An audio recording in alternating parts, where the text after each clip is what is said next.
بادشاہ تھا. اس بادشاہ نے 4 5 6 کتے رکھے ہوئے تھے، اور کتے بڑے بڑے کتے تھے، اور بڑے وہ خون خار کتے تھے، چیر پھاڑ کھا جاتے تھے، شیر جتنے ان کے قد تھے. بادشاہ تھوڑا سا کسی آدمی سے ناراض ہوتا نا، تو ایک بہت بڑے پنجرے کے اندر ایک بہت بڑا سلاخوں کا گھر اس نے بنایا ہوا تھا، اس میں کتے ہوتے تھے، اور کتے کو جب باندھ کے رکھا جاتا ہے تو زیادہ زہریلا ہو جاتا ہے، وہ زیادہ اس کے اندر کرواہٹ آتی ہے، زیادہ کاٹتا ہے. اس نے قید کیے ہوئے تھے کتے، تو بڑے زہریلے تھے. جس آدمی سے بادشاہ تھوڑا سا ناراض ہوتا نا، تو وہ کتے کے آگے اس آدمی کو ڈالتا، کتے اس کو چیر پھاڑ کے کھا جاتے. یہ سزا تھی، لوگوں کو پتا تھا. بادشاہ کے وزیر نے بڑی خدمت کی بادشاہ کی، 35 سال تک نوکری کی. لیکن ہر سورج نے غروب تو نہیں ہوتا ہے نا، ہر چاند نے ڈلنا بھی ہوتا ہے. اب بوڑھا ہونے لگا، وہ جو مضبوط حافظہ تھا وہ کمزور ہونے لگا، ہلکی ہلکی غلطی. بادشاہ مزاج کا بادشاہ تھا، نہیں سمجھ میں آیا. تو میں نے کہا کہ لوگ کہتے ہیں ہمیں کام پیارا ہے، چم نہیں. تو رشتہ وفا کا تھا ہی نہیں. وزیر سمجھنے لگا کہ اب نہ میں بھی غلطیاں کرنے لگا ہوں، تو ایسا نہ ہو کسی دن میں بھی ان کتوں کا شکار ہو جاؤں. اس نے بادشاہ سے کہا کہ بادشاہ، مجھے آہستہ آہستہ معذرت کرنے لگا، قدم ہٹانے لگا کہ مجھے چھٹی دے دی جائے، اب میں بوڑھا ہو گیا ہوں. لیکن اس نے کہا نہیں، جب تک میری طبیعت نہیں مانتی تم نہیں جا سکتے. مطلق العنان لوگ تھے. وزیر خاموش ہو گیا، پریشان رہنے لگا. غلطی ہو گئی ہے تو پھینک دے گا. ایک تجویز اس کے ذہن میں آئی. وہ جو پنجرے، کتوں کے پنجرے پر محافظ بیٹھا تھا نا، جو ان کو کھانا ڈالتا تھا، روٹی ڈالتا تھا، گوشت دیتا تھا، اس کو ایک دن کہنے لگا یار تیری ڈیوٹی ہے سارا دن کتوں کو کھانا دینے کی، گوشت دینے کی، تو 2 4 دن ڈیوٹی مجھے نہیں دیتا؟ تو لے لے، میں تو پہلے پریشان ہوں، سارا دن ان کی دیکھ بھال کرتا ہوں. اس نے کچھ تھوڑا سا گوشت لیا، پنجرے کے باہر کھڑے ہو کے کتوں کو ڈالا. اگلے دن تھوڑی روٹیاں لے آیا، کتوں کو ڈالی. 2 4 دن، ہفتہ، مہینہ، سال بھر، جتنا اس کو موقع ملا وہ دن بھر خدمت کرتا. بس وقت ایک دن آ گیا، بادشاہ کو کوئی بات اچھی نہ لگی. اس نے کہا اس بڈھے کو اٹھاؤ اور ڈالو کتوں کے پنجرے میں. ساری زندگی یہاں رہا، اسے ابھی تک نہیں پتا چلا میرے مزاج کا. جب اٹھا کے پنجرے میں ڈالا نا، تو بجائے اس کے کہ کتے اسے کاٹ کھاتے، وہ اس کے پیر چومنے لگے. وہ پیر چومنے لگے، ہاتھ چومنے لگے، چاٹنے لگے.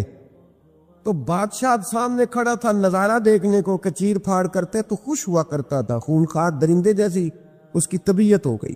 جب دیکھو پیار کر رہے ہیں، تو بادشاہ وزیر سے کہنے لگا یہ کیا ہے؟ تو وزیر رو پڑا، کہنے لگا تو سیاست دان تھا تو میں بھی سیاست دان تھا، ساری زندگی سیاست کی، لیکن دنیا داروں کے ساتھ رہا، تو انجام یہ ہوا کہ مجھے اس پنجرے میں ڈال دیا گیا. دیکھ تو بہت بڑا سیانہ تھا اور میں بھی سمجھدار تھا، وزیر رہا، لیکن ہمارا روح کا رشتہ نہ بن سکا. ارے ہم سے تو یہ کتے ہی اچھے نکلے. تیری 40 35 سال خدمت کی تو تو نے کتوں کے آگے ڈال دیا. انہیں تو چند مہینے روٹی ڈالی ہے، میرے وفادار ہو گئے. چند مہینے روٹی، جنہ تنا وچ عشق نہ رچیا کتے ہونا تھی چنگے. جنہ تنا وچ عشق نہ رچیا کتے ہونا تھی چنگے. مالک دے کر راکھی کر دے صابر بھوکے ننگے. حضور نے فرمایا آؤ میں تمہیں پچھلے زمانے کے ایک ایماندار نوخیز ولی اللہ کی بات سنو. پچھلے زمانے، حضور نے فرمایا پچھلے زمانے میں ایک بادشاہ جادو کے زور پہ حکومت کرتا. جب وہ ایک جادوگر اس نے رکھا ہوا تھا تو جادوگر اس کو جادو بتاتا، وہ جادو کے زور پر حکومت کرتا. جادوگر بوڑھا ہو گیا تو کہنے لگا بادشاہ کو نوجوان میرے پاس بھیج دے، اب میں بوڑھا ہو گیا ہوں، میرا پتہ کوئی نہیں کب مر جاؤں. ایک نوجوان کی ڈیوٹی لگائی، بڑا زیرک سمجھدار، اپنے رعایا میں سے چن کے جو ذہین فطرت مزاج بچہ تھا وہ اس نے لگایا. اللہ کے محبوب علیہ الصلوۃ والسلام فرماتے ہیں بچہ جادو سیکھنے لگا، وقت گزرنے لگا. بچہ جب جادو سیکھنے جاتا تو رستے میں ایک راہب بھی تھا جو انجیل جانتا تھا. وہ اللہ اللہ سکھاتا، لوگوں کو حضرت عیسیٰ علیہ السلام کی تعلیمات سے آگاہ کرتا. اس نے دیکھا کہ یہاں بھی لوگ کٹھے ہیں، تو وہ بچہ اس راہب کے پاس بھی اس میں بیٹھنے لگا۔ اب جب اس کے ساتھ اس کی گفتگو بڑھنے لگی تو اس کو باتوں میں لذت آنے لگی۔ اس نے راہب نے پوچھا کہ تو کون ہے اور کس طرح سے آیا ہے، کیا تیرا معاملہ ہے؟ اس نے کہا جی میں جادو سیکھنے جاتا ہوں، آپ کی باتیں مجھے بڑی اچھی لگتی ہیں۔ اس نے کہا دین سیکھ، جادو سیکھنے والے کافر ہو جاتے ہیں، قرآن و حدیث سیکھنے والوں کو اللہ کامل ایمان عطا فرماتا ہے۔ فرمایا یہ سیکھ۔ بچہ بیٹھنے لگا، اس کے پاس آنے لگا، باتیں دل میں گھر کرنے لگی۔ ایک وقت آیا کہ مسلمان ہو گیا۔ اور مسلمان کیسے ہوا؟ بچہ کہتا ہے میں تجربہ کر کے ہوا۔ اب میں تھوڑا سا وقت جادوگر کے پاس بھی جاتا اور باقی سارا وقت وہاں بیٹھتا۔ میں ایک دن جا رہا تھا تو رستے میں اژدہا تھا، بہت بڑا سانپ تھا، رستہ روک کے کھڑا تھا۔ یہ حضور نے بیان کی حدیث۔ نبی پاک صلی اللہ علیہ وسلم فرماتے ہیں، بچہ کہتا ہے کہ رستے کے اندر سانپ ہے، رستے بند ہے، لوگ چھتوں درختوں پہ چڑھے ہیں، راش ہے۔ کہتے چھوٹا سا روڑا میں نے اٹھایا تو میں نے کہا اللہ اگر جادوگر سچا ہے تو اسے مار دے۔ چھوٹا سا روڑا میں نے پھینکا، اژدہا کوئی نہ مرا۔ پھر چھوٹا روڑا اٹھایا، میں نے کہا اللہ اگر وہ عالم سچا ہے تو اسے مار دے۔ اب جب میں نے روڑا مارا تو اژدہا مر گیا۔ میرے اندر سے گواہی آئی نئی دین کی باتیں سچی ہے، نئی قرآن کی باتیں اسلام سمجھانے کے لیے عرض کر رہا ہوں، اگرچہ اس دور میں انجیل اللہ رسول کی باتیں اچھی ہیں۔ کہتے میں مسلمان ہو گیا، اب میں نے راہب کے پاس ہی رہنا شروع کر دیا، جادوگر کے پاس چھوڑ دیا۔ اس بچے نے آنا، بادشاہ پوچھتا کہاں زیادہ وقت گزارتے ہو تو بات گول کر دیتا۔ وقت تیزی سے بڑھنے لگا، اللہ نے اس نوجوان میں طاقت پیدا کر دی۔ اب وہ اس کے اندر نا اللہ نے توانائی روحانیت پیدا کر دی، ابھی جوان ہے، 14-15 سال عمر ہے۔ اللہ نے اب جو بیمار بھی آتا وہ دعا کرتا تو اللہ صحت عطا کر دیتا، جو بھی آتا۔ بادشاہ کا ایک درباری تھا، بادشاہ کو پنکھا جلتا تھا، وہ اندھا ہو گیا، کوئی ایسی تکلیف آئی کہ نابینا ہو گئے، بڑے علاج کرائے، شفا نہیں ہوئی۔ کسی نے اس بچے کا پتہ بتایا کانوں میں، اس کے پاس گیا تو بچہ کہنے لگا شفا تو ہو جائے گی پر کلمہ پڑھنا پڑے گا، مسلمان ہونا پڑے گا، جس پیغمبر کا میں غلام ہوں تجھے بھی بننا پڑے گا، دین پہ عمل کرنا پڑے گا، اللہ شفا دیتا ہے۔ اس نے کہا تو مجھے کلمہ پڑھا، مجھے شفا دے، میں تیار ہوں۔ اس نے کہا شفا تو اللہ دیتا ہے۔ اس نے اللہ تبارک و تعالیٰ کا ذکر کر کے دعا مانگی، یہ مسلم شریف میں حدیث ہے، طبرانی میں موجود ہے۔ اللہ نے اسے شفا دی، اس نے کلمہ پڑھنا شروع کر دیا۔ یہاں ایک نقطہ لکھا ہے ہمارے علماء نے، کہتے ہیں جب اللہ ولایت عطا کرتا ہے نا تو یہ سفید بالوں والے کا حصہ نہیں ہوتی۔ اگر جوانی میں کوئی آدمی توبہ کر کے تصوف کے رستے پہ چلتا ہے تو سب سے زیادہ ولایت اللہ اسے عطا فرماتا ہے، سب سے زیادہ ولایت اس کے پاس ہوتی ہے۔ ابھی اس کے بال کالے ہیں، چڑھتی جوانی ہے، دعا کی تو اللہ نے، اور حدیث پاک میں موجود ہے، کوڑے آتے تو شفا یاب ہو جاتا ہے، اندھے آتے تو شفا یاب، برس والے آتے تو اللہ سے دے، جوان ہے۔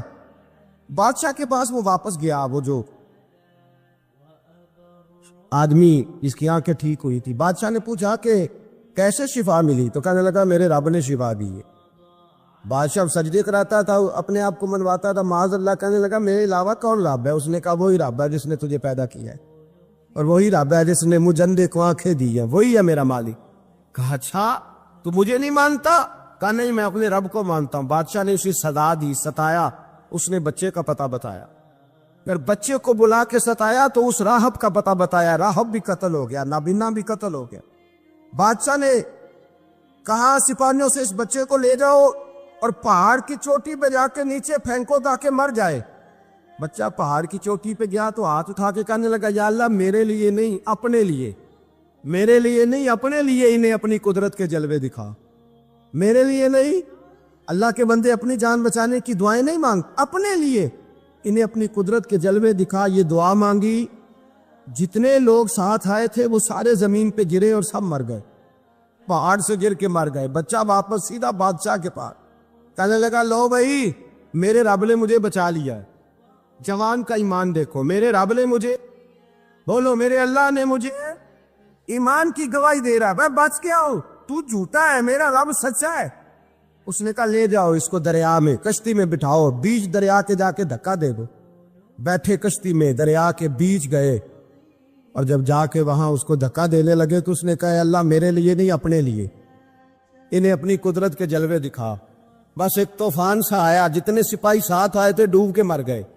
وہ بچہ اٹھا اور سیدھا تیر بادشاہ کے پاس، اسی کے پاس کہنے لگا لو بھائی میرے رب نے مجھے بچا لیا ہے، تیرے پاس آیا ہوں۔ وہ کہنے لگا تو کیا مصیبت میرے گلے پڑ گئی ہے، کیسے جان چھوٹے گی؟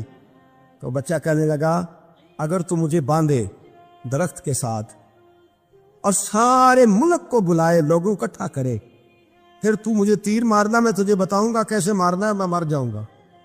اللہ کا بندہ نوجوان ایمان دیکھو، مرنے کے طریقے بتا رہا ہے، میں تجھے بتاؤں گا میں کیسے مروں گا۔ یہ بات کہی، بادشاہ نے سارا مجمع جمع کیا، ملک سارا باہر آ گیا، درخت کے ساتھ باندھ دیا۔ کہنے لگا بھائی لوگوں یہ مجھے مارنا چاہتا تھا، مار نہیں سکا، اب میں اسے بتانے لگا ہوں کہ میں کیسے مروں گا۔ اسے کہو جب تیر مارے تو صاحب میرے رب کا نام بھی لے، میں اپنے رب کے نام پہ جان دوں گا، ایمان کی پختگی میں اللہ کے نام پر جان دوں گا، اسے کہو رب کے نام پہ مارے، مر جاؤں گا۔ بادشاہ نے اللہ کہہ کے تیر مارا، پیشانی میں لگا، بچے کی روح پرواز کر گئی، جتنا مجمع کھڑا تھا سارا کلمہ پڑھ کے مسلمان ہو گئے، سارے مسلمان ہو سارے۔ میرے رسول پاک سید عالم صلی اللہ علیہ وسلم نے نوجوانوں کو بتایا جب تمہارے اندر ایمان کی قوت آئے گی تو اللہ تمہاری مدد کرے۔ فرمایا وہ نوخیز ولی تھا، ابھی جوان راہ نہ تھا، ابھی اس کی پیشانی پر جوانی کے آثار تھے، لیکن اسے اللہ کو راضی کیا، رب کریم کو راضی۔ ولایت کا مطلب بڑھاپا نہیں، ولایت کا مطلب وہ نہیں کہ جب بڑا لمبا وقت گزر جائے تو پھر آدمی آئے کہ نہیں ہم کیا کرنا ہے، اب مسجد ہی ہے، اب پہ اس کے علاوہ گزارا ہی کوئی نہیں۔ تو اس وقت کا آنا اللہ کی بارگاہ میں قبول تو ہے، لیکن شاباشی اسی کو ملتی ہے جو جوانی کا وقت آئے، جو عین اس وقت آئے جو وقت میرے رسول پاک علیہ السلام کے غلام عبداللہ ابن عمر، حضرت عبداللہ ابن عمر رضی اللہ تعالیٰ عنہ فرماتے ہیں کہ میں نکلا، مجھے سفر کے لیے جانا تھا، تو تھوڑی سی کھجوریں، تھوڑا سا سرکہ، ایک شہد کی بوتل، چیزیں میں نے سفر کے لیے ساتھ رکھ لی۔ میں جب مدینے سے باہر صحرا میں نکلا نا تو رمضان نہیں تھا، غیر رمضان تھا، میں نے ایک نوجوان کو دیکھا بکریاں چرا رہا، بکریاں چراتا، اے جوان، آپ فرماتے ہیں اس کا چہرہ بڑا نورانیت والا، گرد پڑی ہوئی پر بڑا حسین۔ فرماتے ہیں میں نے اس کو کہا کہ آ جاؤ کھانا کھا لو، روزے بھی نہیں تھے۔ کہنے لگا نہیں میں نے روزہ رکھا ہوا ہے۔ فرماتے ہیں میں نے کہا پتہ کروں کہ نیرا نیک ہی ہے کہ پرہیزگار بھی ہے؟ نیک وہ ہوتا ہے جو نماز پڑھے روزہ رکھے، پرہیزگار وہ ہوتا ہے جو گناہ سے بچے، وہ پرہیزگار ہوتا ہے۔ کہا پتہ کروں پرہیزگار بھی ہے کہ نہیں؟ کہتے میں قریب گیا تو میں نے جا کے اس کو کہا بھائی تیری بکریاں بڑی پیاری ہیں، میرا دل کرتا ہے کہ بکری مجھے دے دو۔ کہتے وہ جوان، غربت بھی، پریشانی بھی، پر دامان توکل کی یہ خوبی ہے کہ اس پر پابند لگے ہوتے ہیں، دھبے نہیں ہوتے۔ غربت ہے، کہا جناب ایک بکری دے دو۔ آنے لگا جناب بکریاں میری نہیں، بکریوں کا مالک کوئی اور ہے۔ کہتے میں نے آزمانے کے لیے کہا کہ بکریوں کے مالک کو کہنا ایک بکری بھیڑیا لے گیا ہے، کہہ دینا بھیڑیا لے گیا ہے۔ تو کہتے اس نے میری طرف دیکھا، گرد سے اس کے بال اٹے ہوئے، آنکھوں میں روشنی، چہرے پہ اطمینان، لب و لہجے میں ایمان کی طاقت۔ نوجوان کہنے لگا حضور بکریوں کے مالک کو تو کہہ دوں گا بھیڑیا لے گیا ہے، جب عرش کا مالک پوچھے گا تو کیا جواب دوں گا؟ اللہ کو کیا جواب دوں گا؟ کہتے ہیں میں کانپنے لگا، اس کی بات سن کے واپس آیا، جو کام نکلا تھا وہ چھوڑا، واپس لوٹ آیا۔ میں نے پتہ کیا کس کا غلام ہے، پتہ چلا فلاں آدمی کا ہے۔ کہتے میں نے پہلے غلام خریدا، پھر پتہ کیا تیرے پاس بکریاں کتنی ہیں؟ اس نے کہا 400۔ کہتے میں نے مالک سے ساری بکریاں خریدی، پھر غلام کو بلایا، پھر وہ بکریاں تحفے میں دی، تحفے میں۔ کہنے لگا حضور یہ سارا کچھ مجھے کیسے ملا؟ میں نے کہا تیرا ایمان بڑا پختہ تھا تو میرے رب نے تجھے انعام عطا فرمایا ہے۔ داتا گنج بخش علی اجمیری رحمت اللہ علیہ، جسٹس امیر علی داتا صاحب کی سیرت لکھتے ہیں، وہ کہتے ہیں کہ یہ جو بھاٹی دروازہ ہے نا، داتا صاحب کے عقیدت مندوں نے اس کا نام اجمیری دروازہ رکھ دیا۔ وہاں بھٹی قوم رہتی تھی، شور ہو گیا۔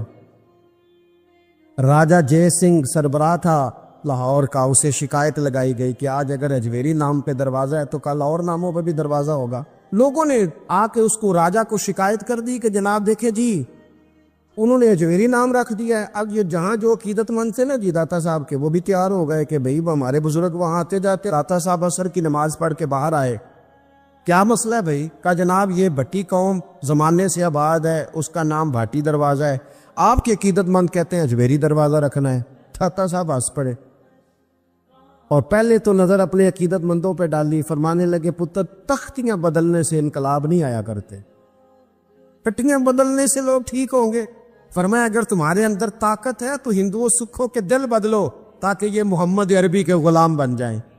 یہ تختیاں بدلنے کا کیا معنی ہوگا؟ پھٹیاں بدلنے سے تم لوگوں کو تبدیل کر دو گے کہ تختی بے نام آ گیا؟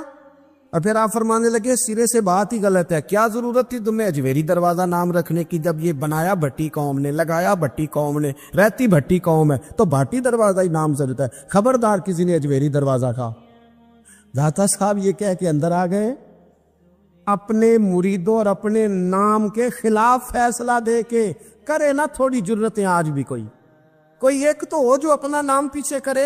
حضرت داتا صاحب رحمت اللہ علیہ اپنا نام پیچھے کر کے عقیدت مندوں کے خلاف فیصلہ دے کے اندر آ گئے، رات گزر گئی، لوگ بڑے مد و جزر میں تھے، سویرے کیا ہوگا؟ صبح راجا جے سنگھ بھی آیا، 150 آدمی بھٹی قوم کا اور آیا، سارے کے سارے مدینے والے کا کلمہ پڑھ کے مسلمان ہو گئے۔ ہم جو کرنے جا رہے ہیں، جو بوجھ ہم نے ناموں کے اوپر ڈال دیا ہے اور جس طرز سے ہم آگے بڑھ رہے ہیں، یہ کوئی آگے جانے والا طریقہ تو نہیں ہے نا۔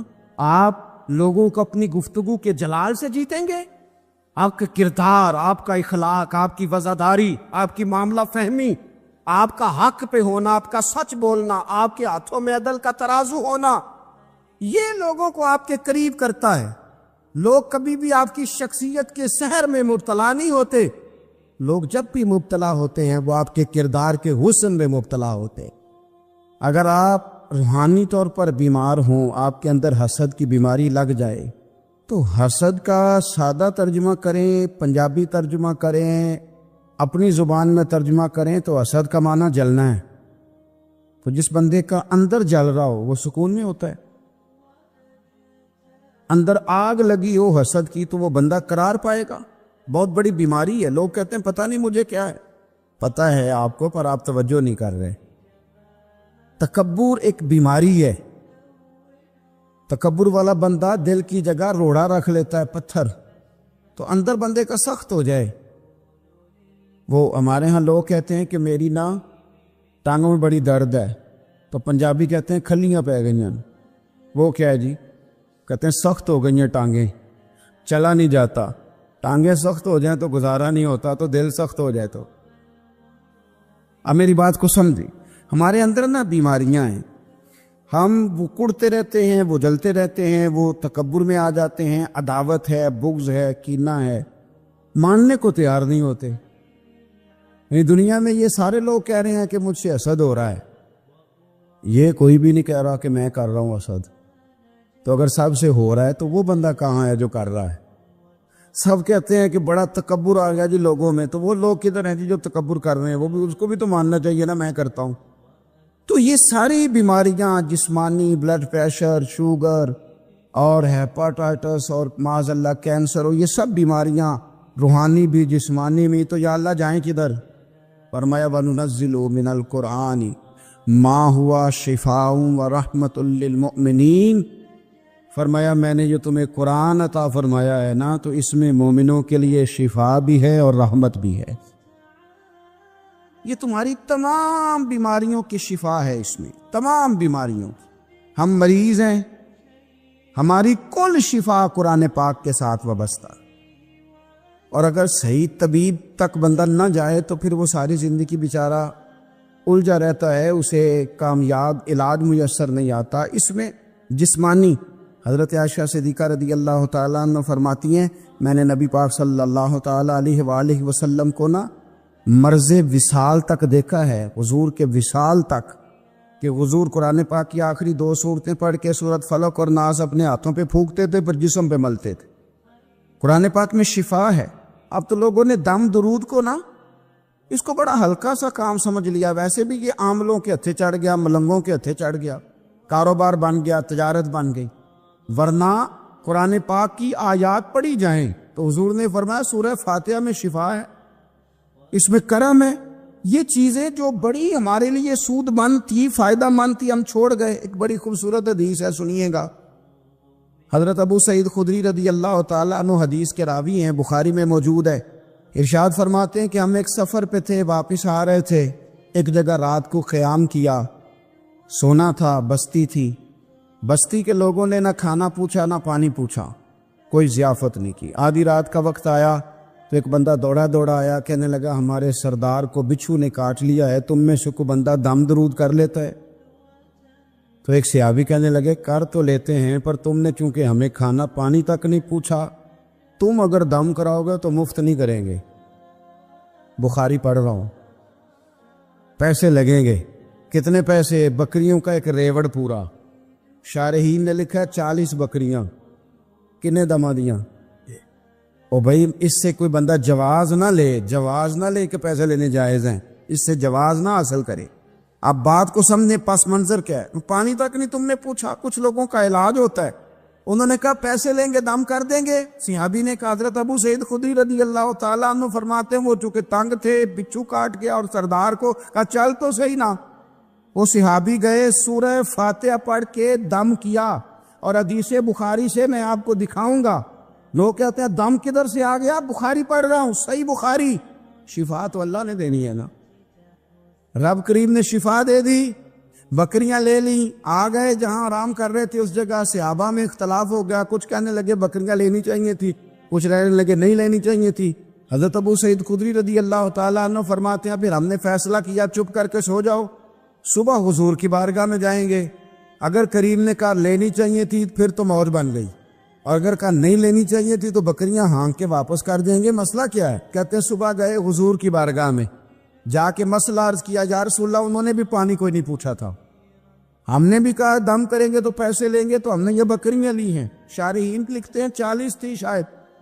تو یا رسول اللہ اب کیا کریں؟ حضور مسکرانے لگے۔ جس کے گچھے سے لچھے جڑے نور کے، ان ستاروں کی نزہت پہ لاکھوں سلام، اور جس کی تسکین سے روتے ہوئے ہنس پڑے، اس تبسم کی عادت پہ لاکھوں سلام، اور ان کی باتوں کی لذت پہ بے حد درود، ان کے خطبے کی ہیبت پہ لاکھوں سلام۔ حضور مسکرانے لگے اور مسکرا کے پوچھا اچھا پڑھا کیا تھا؟ یا رسول اللہ سورہ فاتحہ۔ فرمایا سکھائی کس نے تھی؟ کہا یا رسول اللہ آپ نے۔ فرمایا پھر آدھی بکریاں میری ہیں آدھی تمہاری ہیں، اور میرا حصہ نکالو نا بھائی۔ تو قرآن پاک میں شفا ہے، قرآن حکیم میں بڑے سے بڑا مجرم ہو، کافر ہو، فاسق ہو، ایک حدیث مشکات میں موجود ہے، اس کو آپ نے دل پہ لکھ لینا ہے چونکہ معاملہ دل کا ہے۔ نبی پاک صلی اللہ تعالی علیہ وسلم نے فرمایا جس طرح بارش میں پڑے لوہے کو زنگ لگ جاتا ہے، اس طرح دل کو زنگ لگ جاتا ہے۔ تو کہتا ہے میں بور ہو رہا ہوں پتہ نہیں کیا ہے، اور زنگ لگ گیا دل کو۔ تو کہتا ہے جناب میں پتہ نہیں سارا کچھ ہے پر دل پریشان ہو، بھئی اس کو زنگ لگ گیا ہے۔ ہم کہتے ہیں یار پتہ نہیں کیا بات ہے، پریشانی ہو، بھئی دل کو زنگ لگ گیا ہے۔ کریم فرمانے لگے جس طرح بارش میں پڑے لوہے کو زنگ لگ جاتا ہے، اس طرح دلوں کو بھی زنگ لگ جاتا ہے۔ حضور دل کو زنگ لگ جائے تو کیا کریں؟ تو حضور فرمانے لگے ایک موت کو یاد کرو اور ایک قرآن پاک کی تلاوت کیا کرو۔ قرآن تمہیں زنگ سے شفا دے دے گا، اس کو پڑھو گے تو تمہیں لطف آئے گا۔ اور قرآن پاک کو نا جب بندہ پڑھتا ہے نا، تو حضرت مولا علی شیر خدا نے فرمایا تھا قرآن پاک کبھی پرانا نہیں ہوگا، جب بھی پڑھو گے نیا مزہ ہی آئے گا، نیا سرور ہی آئے گا، نئی کیف۔ بڑے بڑے کٹر کافر قرآن پاک سنتے تھے نا۔ ایک دن عتبہ کہنے لگا ابو جہل سے اور دیگر لوگوں سے کہ بڑی ہو گئی لڑائی، بڑی ہو گئی بحث، اس طرح کرتا ہوں میں جا کے نہ تو محمد ابن عبداللہ صلی اللہ، میں جا کے بات کرتا ہوں حضور سے۔ عتبہ آ گیا کہنے لگا میں مذاکرات کرتا ہوں۔ صاحب نے کہا چل تو سیانا آدمی ہے، سمجھدار ہے، چلا جا۔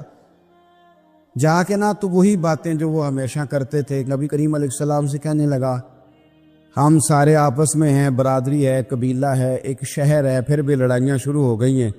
جو آپ کا کلمہ پڑھتے ہیں وہ الگ ہو گئے، جو ہمارے معاذ اللہ طریقے پہ ہیں وہ الگ ہیں، تو کوئی بات چیت نہ کر لیں بیٹھ کے۔ تو حضور نے فرمایا کرو نا۔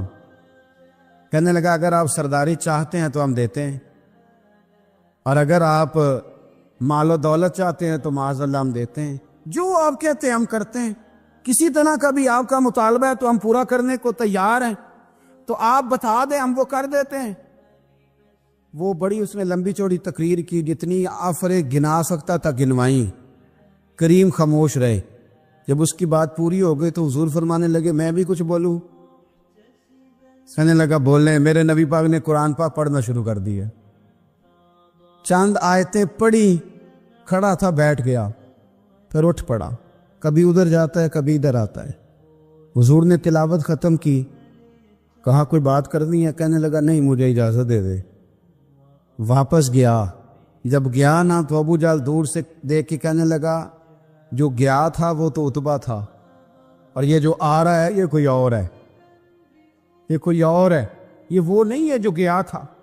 واپس آیا تو کہا کیا طے ہوا؟ کہنے لگا یار طے کیا کرنا ہے، میں نے شاعر بھی دیکھے، کاہن بھی دیکھے، جادوگر بھی دیکھے، میں نے زمانہ گھوما ہے، پر جو قرآن وہ پڑھتے ہیں وہ بندے کا کلام نہیں، وہ رب کریم کا ہی کلام ہے، وہ اللہ کا کلام ہے، تم نہیں مقابلہ کر سکتے، تم باز آ جاؤ، وہ تمہارے بس کی بات نہیں۔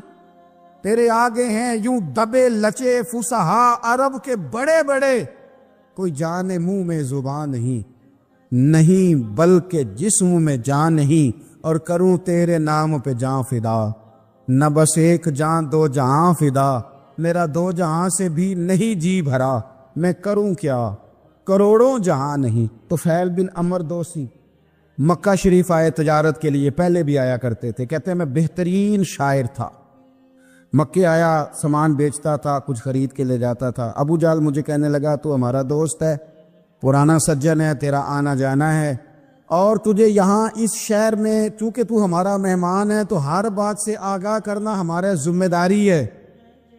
یہاں ایک شخص ہے محمد ابن عبداللہ، محمد ابن عبداللہ صلی اللہ تعالی علیہ وسلم اعلان نبوت کرتے ہیں، اور معاذ اللہ شاعر ہیں، جادوگر ہیں، ان کی تو نے بات نہیں سننی۔ کہتا میں نے کہا مجھے کیا ضرورت ہے، میں نے چند ہفتے ٹھہرنا ہے، مال بیچنا ہے، کچھ خریدنا، چلے جانا ہے، مجھے کیا ضرورت؟ کہا اچھا میں نہیں سنوں گا بات۔ کہتا مجھے نظر آئے کئی دفعہ حضور، اور جہاں حضور ہوتے تھے میں قریب ہی نہیں جاتا تھا۔ کہتے ایک دن نہ حرم شریف میں سادے سے کپڑے اور پاؤں میں سونے جوتے اور سر پہ یوں امامہ کے جیسے فرشتے بھی جھک جھک کے زیارت کرتے ہیں۔ کہتے ہیں کہ نور بھرے کیفیات حضور تشریف لائے، اور تشریف لا کے رسول کائنات علیہ السلام حرم کعبہ کے ساتھ ٹیک لگا کے بیٹھ گئے، سر سے لے کر پاؤں تک تنویر ہی تنویر ہے۔ حضور تشریف فرما ہوئے، قرآن پاک پڑھنے لگے۔ میں جب حضور کے قریب سے گزرتا تھا تو کانوں میں روئی دے کے گزرتا تھا، پر طفیل کہتے ہیں آج نہ تھوڑی سی آواز میرے کانوں میں گئی، قرآن پڑھا محبوب نے۔ اور ویسے بھی کیا کمال ہوگا جب یاسین والے نبی خود یاسین پڑھتے ہوں، جب طٰہٰ والے نبی اپنی زبان سے طٰہٰ کی تلاوت کرتے، وَالضُّحَىٰ وَاللَّيْلِ إِذَا سَجَىٰ، جن کے بارے میں آیا جب وہ تلاوت کرتے ہوں، الم نشرح لک صدرک، جن کے سینے کی تعریف اللہ نے کی، جب وہ ان آیتوں کی تلاوت کرتے ہوں گے تو کیا شان ہوگی۔ جن کو رب کہے وَلَسَوْفَ يُؤْتِيكَ رَبُّكَ فَتَرْضَىٰ، حبیب تجھے اتنا دوں گا کہ تو راضی ہو جائے گا۔ تو جب حضور خود یہ آیتیں پڑھتے ہوں گے تو انداز کیا ہوتا ہوگا۔ کہتے ہیں وہ تھوڑی آیتیں سنی پر قربان جائیں میرا تو کوئی دل ہی بدل گیا۔ میں بڑا بہترین شاعر تھا، لفظوں کے تراشے مجھے خوب آتے تھے، الفاظ کے بام و در سے میں آگاہ تھا، اچھا ادب میں جانتا تھا، پر میں نے کہا یہ کلام، یہ انداز، لو انزلنا هذا القرآن على جبل لرأيته خاشعا متصدعا من خشیۃ اللہ، یہ انداز پتھروں پہاڑوں پہ جائے تو وہ ریزہ ریزہ ہو جائیں۔ کہتے ہیں تھوڑا سا پڑا قریب نے، اور پھر نظریں جھکائے ہوئے حضور اپنے گھر گئے، سرکار چلے تو میں پیچھے پیچھے، حضور گھر میں چلے گئے تو میں نے دروازے پہ دستک دی، باہر آئے، سلام لی، میں نے کہا محبوبہ وہ جو آپ پڑھ رہے تھے تھوڑا اور نہیں سنا دیتے، تھوڑا اور نہیں تلاوت کر دیتے؟ کہتے ہیں رسول پاک نے نا پھر قرآن پڑھنا شروع کیا، میں کبھی بیٹھتا تھا کبھی اٹھتا تھا، جب حضور نے تلاوت مکمل کی تو میں نے آگے بڑھ کے ید اللہ والا ہاتھ تھاما اور دست مبارک پکڑ کے کہا سونیا، یہ مجھے کہتے تھے نہ سننا، میں نے زمانہ دیکھا ہے، میں کوئی عام آدمی نہیں، میں سردار ہوں، میں نے دنیا دیکھی ہے، مجھے قسم ہے جو آپ کی زبان سے نکل رہا ہے وہ بشر کا کلام نہیں، آپ مجھے کلمہ پڑھائے، میں مسلمان ہونا چاہتا۔ بڑے بڑے کفل ٹوٹے۔ حضرت عمر بھی آئے تو آئے قرآن کی تاثیر کی برکت سے۔ حضرت صدیق اکبر نہ اپنے گھر کے سین میں بیٹھ کے قرآن پاک پڑھتے تھے تو رویا کرتے تھے، روتے تھے۔ مکے کے کچھ سردار کٹھے ہو کے نبی کریم کی بارگاہ میں گئے، کہنے لگے ایک تو صدیق اکبر کو منع کریں کہ قرآن اونچا نہ پڑھا کریں، اور اگر اونچا پڑھنا ہے تو پھر ان سے کہیں پڑھ کے رویا نہ کرے۔ حضور نے فرمایا اپنے گھر میں بیٹھ کے پڑھتا ہے، روتا ہے، تمہیں کیا ہے؟ یا رسول اللہ، یہ ابو بکر صدیق جب قرآن پاک کی تلاوت کر کے روتے ہیں نا تو ہماری بچیاں بھی رونے لگتی ہیں، ہماری عورتیں گھر کا کام کاج چھوڑ کے تو صدیق اکبر کے دروازے پہ کھڑی ہو کے روتی رہتی۔ حضور ان سے کہیں یہ قرآن سے جو شغف ہے ان کا، کہاں گئے مسلمان جو قرآن پڑھنے والے تھے، کدھر گئے؟ سارا کچھ ہی ہمارا موبائل لے گیا۔ میں کس طرح یہ بات بیان کروں کہ کچھ لوگوں نے رمضان میں بھی قرآن پاک ایک بھی ختم نہیں کیا، رمضان شریف میں بھی ایک قرآن پاک کی توفیق نہیں ہوئی، لے گیا سارا کچھ، ہماری خوش گپیاں۔ کمال ہو گئی، ہم نے سوچا ہی نہیں، فکر ہی نہیں کی۔ سنگیو واپس آؤ، قرآن پاک سے پیار کرو، قرآن پاک سے محبت کرو، قرآن کی تعلیم حاصل کرو۔ لوگ کہتے ہیں میں بوڑھا ہو گیا ہوں، زبان موٹی ہو گئی ہے، قرآن کیسے سیکھوں؟ 38.5 سال کی عمر میں کلمہ پڑھا حضرت صدیق اکبر نے۔ کچھ صحابہ ان سے بھی عمر میں زیادہ تھے، تو بڑی عمر میں دین سیکھا کہ چھوٹی عمر میں سیکھا؟ ہمیں کیا ہو گیا ہے؟ قرآن پاک کی طرف توجہ کرو۔ میرے نبی پاک علیہ السلام نے فرمایا اس قرآن کی برکت سے اللہ قوموں کو عروج عطا کرے گا، اس کی برکت سے ہی قوموں کو زوال ہوگا۔ حضرت عائشہ صدیقہ کہتی ہیں حضور رات کو نماز کی نیت باندھتے تھے تو ایک ہی آیت پڑھتے تھے، ساری رات ایک ہی آیت پڑھتے رہتے تھے، روتے رہتے تھے۔ اور جب حضور روتے تھے تو جس طرح ہنڈیا ابلے تو آواز آتی ہے، اس طرح حضور کے سینے سے آواز آتی تھی۔ جبیر بن مطعم کہتے ہیں میں بدر کے قیدیوں کے بارے میں بات کرنے آیا حضور سے، نبی پاک مغرب کی جماعت کرا رہے تھے۔ جب میں مدینے پہنچا تو مسجد نبوی کے باہر کھڑے ہو کے میں نے حضور کی تلاوت سنی۔ فرماتے بس میں تو بات کرنے آیا تھا نا، تو وہ آیتیں سنی تو مجھے یوں لگا مجھ پہ بجلیاں گر رہی۔ کون ہے جو میرے دل کے کفر اور کفل دھو رہا ہے؟ بس قرآن سنتا گیا اور رب مجھے ایمان کی توفیق عطا فرماتا گیا۔ حضرت بایزید بسطامی رحمت اللہ تعالیٰ علیہ کی بات لکھی آپ نے، فرماتے ہیں کہ وہ ایک دن بسطام کے بازار سے گزر رہے تھے تو لوگ، رمضان کا مہینہ تھا تو لوگ اپنی دکانوں سے اٹھ کے آنے لگے، اپنا کاروبار چھوڑ کے ملنے لگے۔ تو حضرت بایزید فرماتے ہیں کہ میرے دل میں خیال آیا بادشاہ بھی آئے تو کوئی دکان نہیں چھوڑتا، کتنا میرا مقام ہے، کتنا میرا درجہ ہے کہ لوگ آ رہے ہیں۔ فرماتے شیطان نے میرے نفس کو بڑا کر، میں نے رمضان کے مہینے میں ایک کھجور اٹھائی ریڑھی سے اور منہ میں رکھ لی، کھائی بھی نہیں، رکھ لی۔ لوگ کہنے لگے دفع کرو، یہ بھی کو بلی ہے، روزہ ہی نہیں رکھا ہوا۔ فرماتے ہیں لوگوں نے مجھے برا کہا، میں دنیا سے ٹوٹ گیا پر میرا اپنے رب سے رشتہ مضبوط ہو گیا۔ میں اس دن جا کے رویا اس کی بارگاہ۔ تو یہ جو ہے نا تعریف کا چکر، شیخ سعدی فرمایا کرتے تھے لکڑی کو گھن کھاتی ہے اور بڑے لوگوں کو تعریف کھا جاتی ہے۔ بڑے لوگ جو تھے نا پرانے بادشاہ، انہوں نے قصیدے پڑھنے کے لیے شاعر رکھے ہوئے تھے، چودھری، سردار، رئیس، سیٹھ، ان لوگوں کو کون سی چیز خراب کرتی ہے؟ وہ لوگ آگے گزر جاتے ہیں جو ان کو چودھری کہہ کے سلوٹ کرتے ہیں، چودھری صاحب پیچھے رہ جاتے ہیں۔ وہ تو بنا کے چلا گیا، اسے کام نکال کے چلا گیا۔ تو کبھی بھی زندگی میں تعریف کی خواہش پیدا نہ کریں، اور صوفی تو تعریف کراتا ہی نہیں، درویش تو تعریف کراتا ہی نہیں۔ وہ کہتا ہے مجھے بندوں کی تعریف سے کیا غرض، میں نے تو وہ والی تعریف کرنی ہے جو میرا رب میری کرے گا۔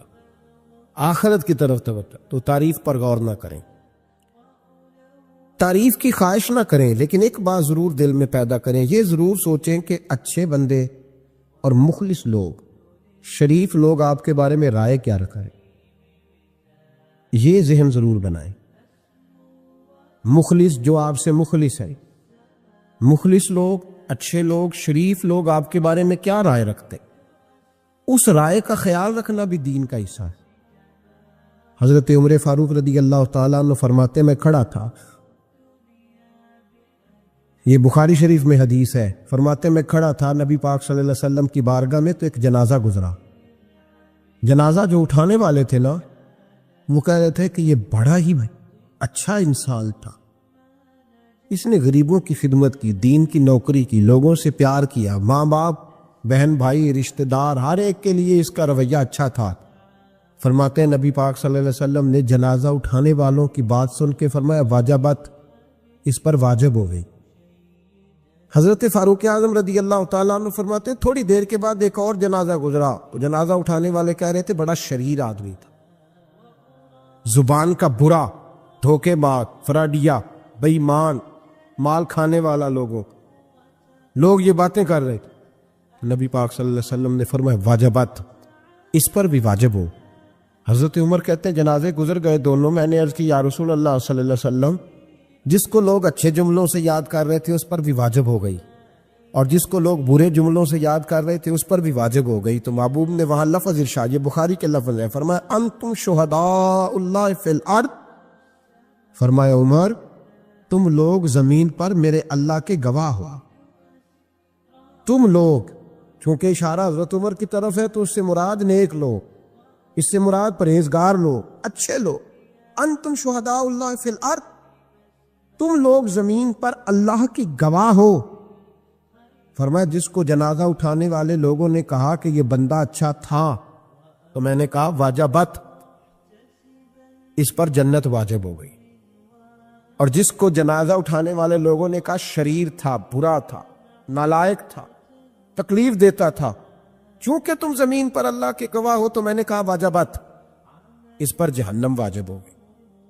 اپنے مخلصین کے بارے میں ضرور یہ خیال کریں کہ ان کی آپ کے بارے میں رائے کیا ہے۔ رائے، اچھے لوگوں کی رائے، ہمیشہ مخلصین کی رائے۔ ایک درویش نے ایک عجیب بات لکھی ہے، ہمارے یہاں کہا جاتا ہے نا زبان خلق کو نکارہ خدا سمجھو، اس سے مراد ہر آدمی کی رائے نہیں ہوتی۔ بہت سارے لوگ تو حسد میں آ کے بھی باتیں کرتے ہیں، ان کی رائے یہاں مقصود نہیں، مخلصین کی، خیر والے لوگ ہوتے اچھے۔ کچھ لوگ تو ایسے ہوتے ہیں جن کی کسی کے بارے میں بھی رائے ٹھیک نہیں ہوتی، وہ جب بھی بات کرتے ہیں یا حسد کی بنیاد پہ کرتے ہیں یا بغض اور کینے کی، ان کی بات نہیں۔ لیکن باقی جو خیر والے لوگ، مثبت جو طبقہ ہے، جو اچھی سوچ کا حامل، وہ ہمیں پتہ ہوتا ہے کون سا بندہ کس طرح کا۔ ایک درویش کہتے ہیں کہ ایک دفعہ طوفان آ گیا ہماری بستی میں، تیز طوفان، تو ایک آدمی بہت بڑے درخت کے نیچے کھڑا تھا، تو ایک شخص نے اس کو کہا بھائی طوفان بڑا سخت آنے والا ہے، پتہ نہیں کیا بنے گا، گھر چلا جا۔ اس نے کہا میرا اللہ مجھے بچا لے گا۔ ایک اور بندہ دور سے دوڑا آیا، اس نے کہا بھائی تو شاید خیال نہیں کر پا رہا، طوفان آنے والا ہے، بڑا سخت، بڑا تیز طوفان آنے والا ہے۔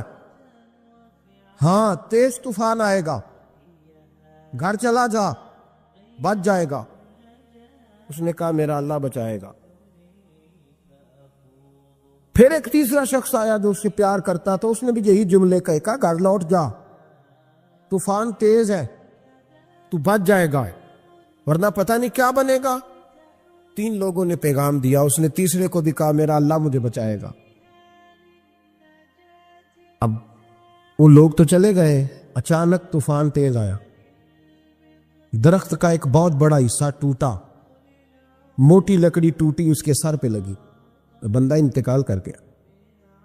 لوگ بحث کرنے لگے کہ اس کا تو یقین ہی بڑا کامل تھا، اس نے تو 3 دفعہ کہا تھا میرا اللہ مجھے بچائے گا، پھر مر کیسے گیا؟ تو وہ درویش اٹھے، وہ کہنے لگے وہ جو 3 پیغام اسے ملے تھے نا گھر چلے جا، وہ رب کی طرف سے ملے تھے۔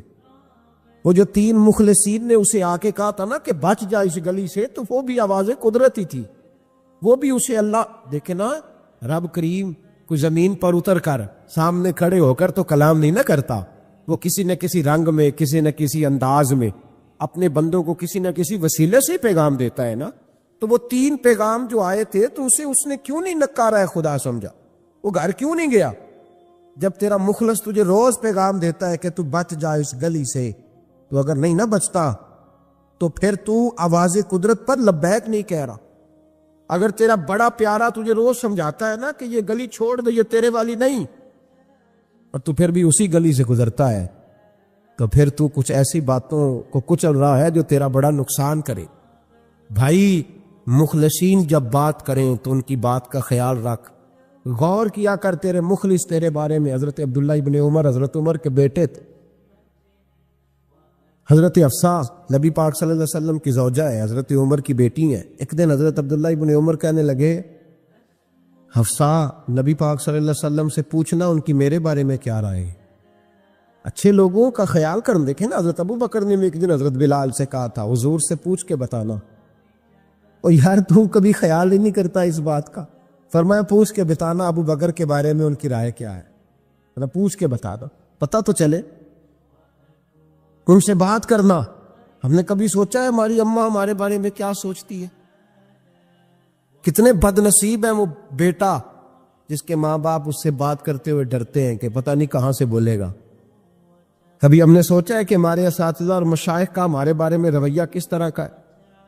ہر استاد کو کھڑا کر کے کبھی کہا نہیں جا سکتا کہ جا میرا بیٹا میرے لیے فلاں چیز لے کے آ، کچھ کا پتہ ہوتا ہے۔ ہر مرید کو ہر بات نہیں بتائی جا سکتی، کچھ کا پتہ ہوتا ہے اس کا رویہ کس طرح کا، کس مزاج کا۔ حضرت عبداللہ ابن عمر رضی اللہ تعالیٰ عنہ نے حضرت حفصہ کی ڈیوٹی لگائی، فرمایا پوچھ کے بتانا محبوب سے میرے بارے میں رائے کیا ہے۔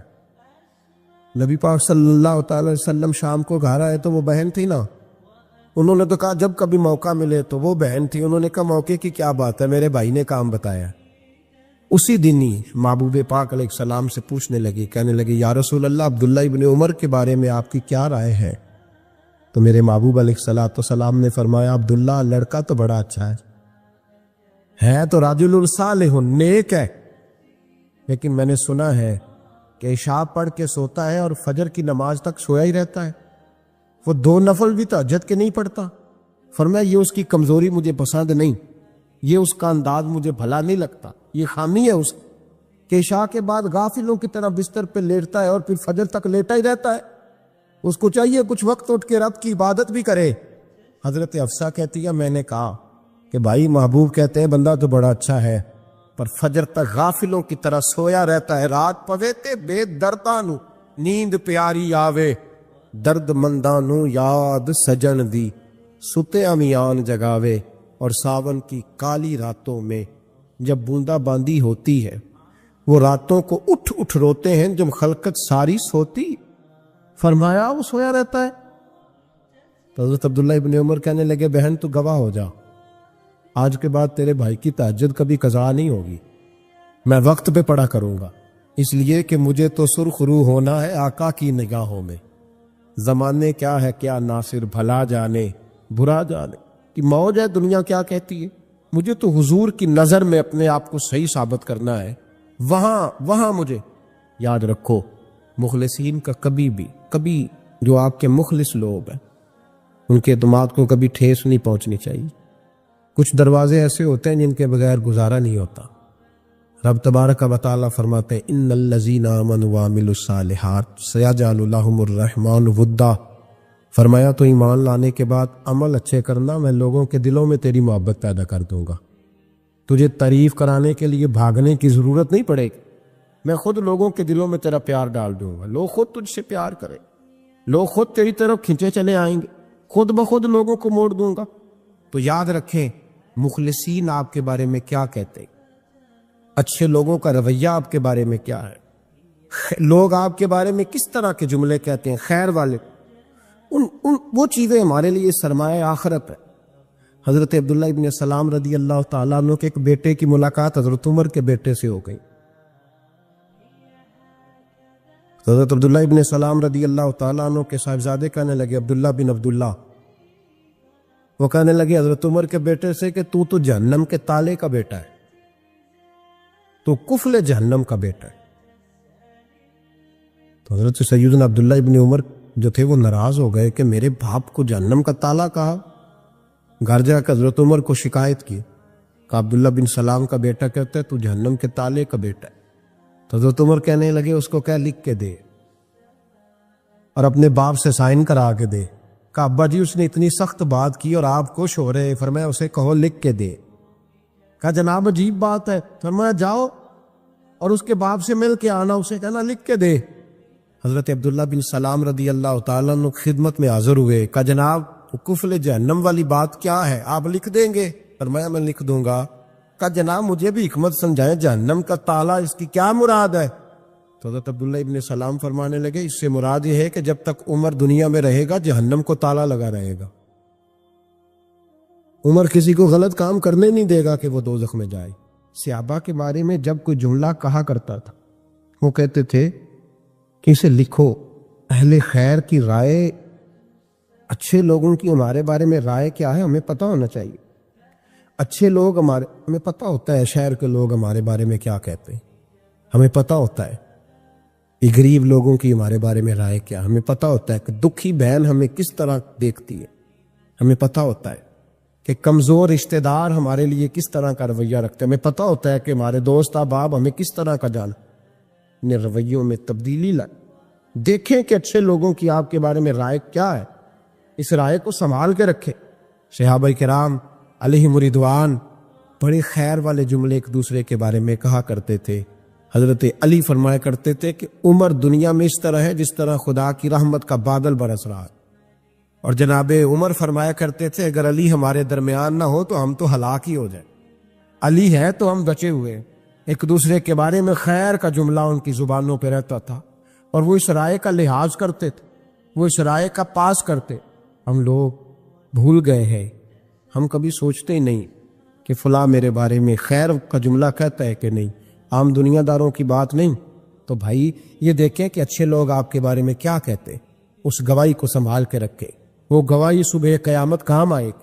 خیر کے جملے صبح قیامت، یہ زمین پر جو لوگ ہمارے بارے میں جملے کہیں گے یہ کرامن کاتبین لکھ کے لے کر کے جائیں گا۔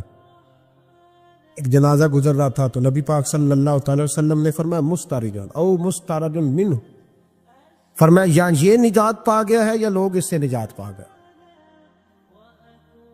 یا یہ نجات پا گیا یا لوگ نجات پا گئے۔ حضرت انس بن مالک کہتے مجھے وجد ہو گیا، میں نے کہا حضور کیا مطلب؟ تو میرے محبوب پاک علیہ الصلوۃ والسلام نے فرمایا اگر تو یہ انسان اچھا تھا تو پھر آج نجات پا گیا ہے، اپنے خدا کی رحمت میں پہنچ گیا، اور اگر یہ برا تھا تو پھر دنیا اس سے نجات پا گئی۔ لوگوں کی جان چھوٹ گئی، لوگوں کی جان چھوٹ گئی، جان چھوٹ گئی۔ لوگ جنازوں پہ بھی کہتے ہیں اس نے بڑے قبضے کیے، اس نے بڑے ظلم کیے، اس نے بڑا کچھ، جنازوں پہ بھی لوگ باز نہیں آتے۔ اچھے لوگوں کی رائے کیا ہے یہ ہمیں یاد، کوئی کسی کونے سے نکل آتا ہے، کوئی کسی کونے سے نکل آتا ہے جنازے، یار یہ میرا بھی خیال رکھتا تھا، کوئی کسی کونے سے نکل کے کہتا ہے میری غریبی پر BC کا پردہ تھا، کوئی کسی کونے سے نکل کے کہتا ہے او بھائی میری پریشانیوں پہ BC کا پردہ تھا، کوئی کسی کونے سے۔ اس لیے رب کریم کے بندے جب دنیا سے جاتے ہیں تو عجیب ہی حالات ہو جاتے ہیں، ان پہ زمین بھی روتی ہے، آسمان بھی روتا ہے، اکھاں جدوں میٹیاں زمانہ مینوں روے گا، اپنا تے اپنا بیگانہ مینوں روے گا، جدوں نہ میں دسیا میں خاراں نوں میں خانے وچ جام ٹوٹ جان میں خانہ مینوں روے گا، کئی لک لک روڑ کے، کئی بک بک روڑ کے، گلیاں دا ایانا تے سیانا مینوں روے گا، اور میرے مرنے پہ ہر سو شور مچ جائے گا، دیکھو گے کہنے الوداع سرکار خود تشریف لائیں گے۔ تو یاد رکھیں اہل خیر کی ہمارے بارے میں رائے کیا ہے، اس کی ہمیں خبر ہونی چاہیے۔ اچھے لوگ ہمارے بارے میں کیا کہتے ہیں یہ چیز ہمارے لیے سرمایہ ہونی چاہیے، ہم ان چیزوں کو یاد رکھنا چاہیے۔ ایک تو کبھی تعریف کی خواہش نہ پیدا کریں، ہاں اگر کبھی جانچنا ہو تو یہ ضرور دیکھیں کہ اللہ کے بندے، نیک لوگ، اہل خیر ہمارے بارے میں کیا کہتے ہیں۔ مولانا سردار احمد صاحب رحمت اللہ علیہ کے پاس نے ایک بوڑھی اماں اپنا بیٹا چھوڑ گئی، تو حضرت صاحب نے کو 2 4 5 مہینے رکھا، تو بعد میں اس کی اماں کو بلا کے کہا کہ تو بیوہ ہے، بیٹا تیرا یتیم ہے، میں نہیں چاہتا کہ اس کا وقت ضائع ہو، یہ پڑھنے والا کوئی نہیں، سارے نہیں بھائی پڑھنے والے ہوتے، اب یہاں علماء بیٹھے ہیں، میں بے ادب بھی نہ ہو جاؤں، کچھ پورے 8 سال لگا کے بھی آ جاتے ہیں، سند بھی ان کے پاس ہوتی ہے، ناراض نہ ہو جانا، یہ تو سب اچھے لوگ ہیں، سند ہوتی ہے پر پتہ پوتا کوئی نہیں ہوتا، یہ اعلیٰ حضرت نے لکھی ہے بات، سند ہوتی ہے، پوری ڈگری ہوتی ہے، اس پہ کئی لوگوں کے سائن بھی ہوتے، تو بہت سارے طالب علم ایسے ہوتے ہیں جو مدارس میں کہتے ہیں میں فاضل فلاں ہوں، لیکن کوئی شے پاس تو مولانا سردار احمد صاحب محدث اعظم پاکستان رحمۃ اللہ علیہ اس بوڑھی کو کہنے لگے تیرا بیٹا کون دینا ہے، پڑھنا پڑھانا اس نے کچھ بھی نہیں، تو یتیم بچے کل کو تو کہے گی کہ میرے بیٹے نے وقت ضائع کیا تو واپس لے جا۔ بوڑھی اماں رونے لگ گئی، کہنے لگی میں پڑھانے تو نہیں لائی تھی، میں تو آپ کو رب کا ولی سمجھتی ہوں، میں تو نوکری کرانے لائی تھی، نوکری۔ حضرت انس بن مالک کہتے ہیں میری اماں بھی حضور کی بارگاہ میں دے گئی تھی، حضور کی بارگاہ میں یہ نہیں کہا تھا کہ یا رسول اللہ پڑھا دے، ہاں میں ذمہ داری سے بات کر رہا ہوں، یہ نہیں کہا تھا حضور مجاہد بنا دے، یہ تھوڑی کہا تھا کہ یا رسول اللہ صلی اللہ تعالی علیہ وسلم سے مفسر محدث محقق مفتی بنا دے۔ حضرت انس کی اماں کہہ گئی تھی سونیا جب تک یہ رہے گا نا آپ کی نوکری کرے گا، یہ گھر کے کام کاج کرے گا، ڈیوٹی کرے گا، حضور یہ آپ کی نوکری کرے گا۔ تو میرے محبوب نے پھر دعا کر دی اللہ اسے برکت عطا فرما۔ تو سمجھتا ہے خدمت والا خالی رہ جاتا ہے؟ جتنا ذائقہ خدمت والے کو ملتا ہے، جو اس کے نصیب میں آتا ہے، وہ کسی کا نصیب کہاں بھائی۔ حضرت انس کہتے ہیں حضور نے دعا کر دی برکت کی۔ مجھے تو کھیتی باڑی آتی بھی نہیں تھی، پر لوگوں کے باغ میں سال میں 1 دفعہ پھل لگتا تھا، میرے باغ میں 2 دفعہ لگتا تھا۔ حضور نے دعا کر دی یا اللہ اسے اولاد دے۔ فرماتے ہیں میرے بیٹے، میرے پوتے، میرے نواسے، میری بیٹیاں، فرماتے ہیں میں زندہ ہوں اور میری 100 اولادیں موجود ہیں۔ پریشان ہو گیا 100 سن کے کہ بچے 2 ہی اچھے، 100 اولادیں میری موجود ہیں۔ حضرت انس بھی مولانا سردار احمد صاحب کے پاس نہ چھوڑ گئی بچہ، کہنے لگی حضرت جی میں کو پڑھانے کے لیے تھوڑا چھوڑ گئی ہوں، میں تو اس لیے چھوڑ کے گئی ہوں کہ آپ مہربانی کریں خدمت کرائیں۔ تو حضرت جی کہنے لگے کوئی ایسا کام ہی نہیں، خدمت والا کیا کراؤں؟ کہنے لگے پٹھے پوا لیا کرو جی۔ ان لڑ پیندے نے کہنے نے بچے کام کر دیں مدرسے دا، حالانکہ اب کہاں بچے کام کرتے ہیں، اب تو گزر گیا دور، اب تو بچے کام کراتے ہیں۔ اب بچے بھی ناراض ہو رہے ہیں، گور گور کے دیکھ رہے ہیں، صحیح پہ رہا ہوں آپ کو، بچے کام کراتے ہیں، بچے کہاں کام کرتے۔ کہنے لگے یہ چارہ ڈالے کرے گا آپ کی بھینسوں کو۔ تو حضرت نے اس کو کہا کہ بی بی چارہ میری بھینسوں کو ڈالنے کے لیے میں نے بندہ رکھا ہوا ہے، تو جا لے جا۔ کہنے لگی ہاتھ باندھ کے حضور مہربانی کرے رکھ لی، چارہ ڈالے گا۔ اور پتر توجہ سے چارہ ڈالنا حضرت کی بھینسوں کو۔ رونے لگی، حضرت نے رکھ لیا، مہینے کا خرچہ بھی دیتے۔ شام کو نا وہ سارا دن کام کرتا، شام کو آ کے پیروں میں بھی بیٹھ جاتا، حضرت جی لائیں تیل تھوڑا سا، پیر نہ دبا دوں۔ 8 سال ساتھ والے پڑھتے رہے، یہ بیچارہ نوکری کرتا رہا، میرا روپ بھی نہیں تے میرا رنگ بھی نہیں، اور مینو یار منان دا ٹنگ بھی نہیں۔ کبھی کبھی نا حضرت بلال حبشی فارغ ہوتے نا تو نبی پاک کی بارگاہ میں عرض کرتے حضور کوئی کام تو نہیں، سارے ہو گئے، حضور جاؤں ذرا، چلے جاتے۔ ایک دن سلمان فارسی کہنے لگے یا رسول اللہ یہ بلال کہاں جاتا ہے؟ فرمایا جا دیکھ کے تو آ۔ حضرت سلمان واپس آئے تو آ کے رونے لگے، کہنے لگے سونیا جب یہاں سے جاتا ہے نا تو جا کے سیدہ فاطمہ کی چکی پیسنی شروع کر دیتا، بی بی صاحبہ کے کام کرنے لگتا ہے، گھر میں جا کے اسنین کی ڈیوٹی کرتا ہے، وہاں بھی کام یہاں بھی کام۔ وہ چارہ ڈالتا رہا، اس نے چارہ ڈالا۔ حضرت محدث اعظم کی بھینسوں کو دستار فضیلت کا وقت آ گیا، سارے پگڑیاں سجا کے آ گئے، آج دستار ہوگی۔ یہ نہ پیچھے ہو کے بیٹھ گیا، چونکہ پڑھا ہی نہیں تھا تو دستار کاہے کی، دستار تو اس کی جو پڑھے گا، ہم نے تو پڑھا ہی نہیں، ہم نے تو یار پڑھا، گھر پڑھا، ڈیوٹی کری۔ حضرت محدث اعظم رحمۃ اللہ علیہ کے ہاں جب اعلان ہونے لگا نا کہ اب دستار ہوگی، تو حضرت نے پہلا اعلان اس کا فرمایا۔ تو مت جان لا بندہ کپڑے بھی کدی کدی بدل دے نا، وہ کہتا ہے جس حال میں بھی تھا میں پلٹ کے دیکھنے لگا کہ پڑھا پڑھایا تو ہے، کوئی شے نہیں، تو یہ ماجرا کیا ہے؟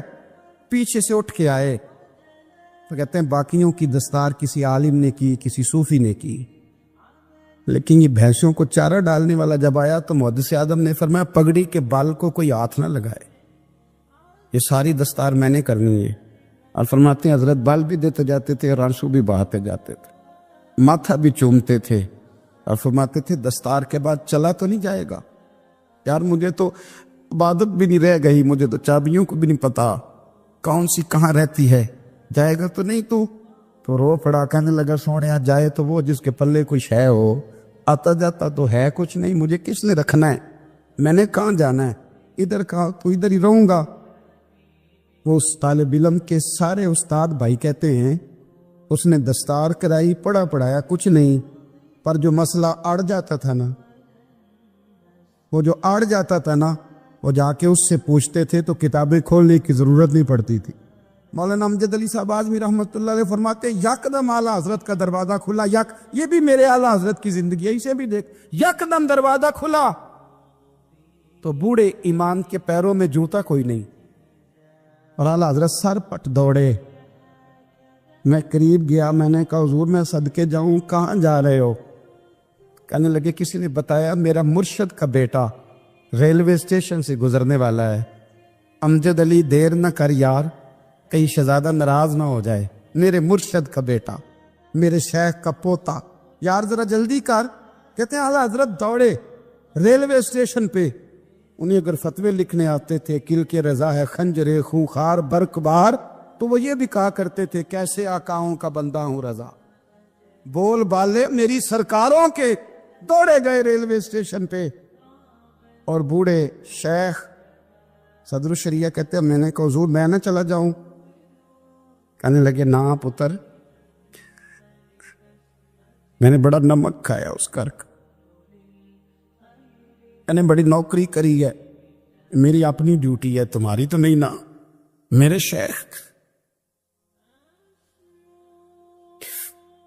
فرماتے ریلوے اسٹیشن پہ حضرت کھڑے ہیں تو ایک مسافر اترتا، اس کے قریب جاتے ادب سے سلام لیتے تو کہتے ماریرا شریف سے تو نہیں کوئی آیا؟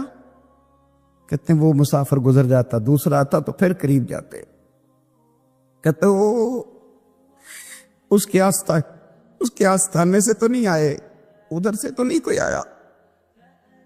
کہتے سارے گزر گئے، جن مسافروں نے اترنا تھا اتر گئے، ٹرین چل پڑی۔ تو میں نے کہا حضور کسی نے آپ کو غلط اطلاع دی تھی، شہزادے تو آئے نہیں۔ کہنے لگے یار اطلاع غلط تھی یا ٹھیک تھی، پر یہاں تک آنے کا مزہ بڑا ہے۔ آپ سمجھ سکتے ہیں اعلیٰ حضرت کے دو بیٹے ہیں، حجت الاسلام مولانا حامد رضا خان صاحب اور مفتی اعظم عالم اسلام، دونوں شہزادے اتنے بڑے شہزادے تھے کہ دونوں اپنے اپنے وقت کے سب سے بڑے مفتی ہوئے۔ یہ بھی تو میرے اعلیٰ حضرت ہے نا، اس کو بھی تو ذرا سمجھو نا۔ خشکی اور پھر خشکی اور پھر خشکی۔ ایک دن پیر صاحب نے کہا، نوری میاں صاحب، کہ احمد رضا یار وہ بھینسیں رکھی ہوئی ہیں تو ان کو نا گیدڑ آ کے تنگ کرتے ہیں، تو دو کتے مل جائیں نا کبھی تو چلو رات کو پہرے داری کریں گے، دو کتے مل جائیں۔ میں اکثر سوچتا ہوں کہ اعلیٰ حضرت و عالم تھے، ان کا کتوں سے کیا لینا دینا؟ حضرت جی آپ نے کتوں کی بات کرنی تھی تو کسی دنیا دار سے کرتے، دو کتے مل جائیں تو ذرا جانوروں کی دیکھ بھال کریں گے۔ فرمایا حضور سویرے ہی آ جائیں گے۔ نہیں آپ کا تو یہ شغل ہی نہیں، تو آپ کہاں سے لائیں گے؟ دن چڑھا تو دونوں بیٹوں کے گلے میں رسیاں ڈالی۔ اعلیٰ حضرت کو صرف آپ فتوے کی روشنی میں دیکھتے ہیں، آپ کو اس شخص کے درد کا نہیں پتا، اس کے ذائقے کا نہیں پتا، وہ کس سٹیج کا آدمی ہے، سٹیٹس کیا ہے طریقت میں، شریعت میں، عشق میں۔ دونوں شہزادوں کے گلوں میں رسیاں اور پکڑا ہوا ہے۔ تو نوری میاں صاحب کہتے ہیں میں چارپائی پہ بیٹھا تھا تو نیچے بٹھال دیے دونوں بچے، میں اٹھ کے کھڑا ہو گیا۔ میں نے کہا مولانا یہ کیا؟ کہنے لگے حضور ڈیوٹی بھی کریں گے اور روٹی بھی نہیں مانگیں گے۔ جنہاں تنا وچ عشق نہ رچیا، کتے ہو نہ تھی چنگے، مالک دے کر راکھی کر دے صابر بھوکے ننگے۔ کدھر گیا ذوق، کدھر گیا وہ درد؟ اور پھر جب باری آئی رسول اللہ کے پیار کی، جب باری آئی نبی پاک کی محبت کی، تو پھر فاضل بریلوی کا قد اگر لکھنے میں کمال ہے نا، تو محبوب کے پیار کرنے میں بھی کمال ہے۔ انہوں نے نا ساری زندگی، یعنی ساری زندگی یہ کہہ کے گزار دی کہ عشق تیرے صدقے جلنے سے چھٹے سستے، جو آگ بجھا دے گی وہ آگ لگائی ہے۔ ایک سید صاحب تھے، مکان بن رہا تھا اعلیٰ حضرت کا، تو سامنے نا بالکل لائبریری تھی۔ تو جب مکان بن رہا ہوتا ہے تو تب سارے مستری مزدور اندر ہی ہوتے ہیں، تو سب کا آنا جانا تھا، سب لوگ آتے جاتے تھے بلا جھجک۔ تو وہ سید صاحب ایک دن آ گئے، سامنے لائبریری میں ملے، پھر چلے گئے۔ کچھ دنوں کے بعد گھر مکمل ہو گیا، اب عورتیں بھی آ گئیں، تو شاہ جی کو پتہ نہیں تھا وہ پرانا ہی ماحول سمجھ کے نا، مولانا ظفر الدین بہاری کہتے ہیں پرانا ہی ماحول سمجھ کے تو اندر آ گئے، اور جیسے ہی اندر داخل ہوئے سامنے گھر کی عورتیں دیکھی تو شاہ جی معذرت معذرت معذرت کرتے پریشان ہو گئے، اور پھر جب دوبارہ پلٹنے لگے تو اعلیٰ حضرت دوڑ کے گئے، ہاتھ چومے، کہنے لگے شاہ جی آپ کو تو پتہ نہیں تھا، اور آپ مہربانی کریں یہ معذرت والا لفظ واپس لیں، یہ میرے گھر کی عورتیں نہیں، یہ تو سیدوں کی باندیاں ہیں، یہ تو نوکرانی ہیں، تو آپ مہربانی کریں، یہ انداز آپ کا جو ہے یہ درست نہیں، آپ مہربانی کریں اندر آئیں۔ اور پھر سارے خاندان کو لے کے پردے کے پیچھے کھڑا کیا اور کہنے لگے شاہ جی کو غلطی لگ گئی، انہوں نے ہم سے معذرت کی، اب ہم سارے مل کے ان سے معذرت کریں گے، اس لیے کہ یہ رسول اللہ کا خاندان۔ یار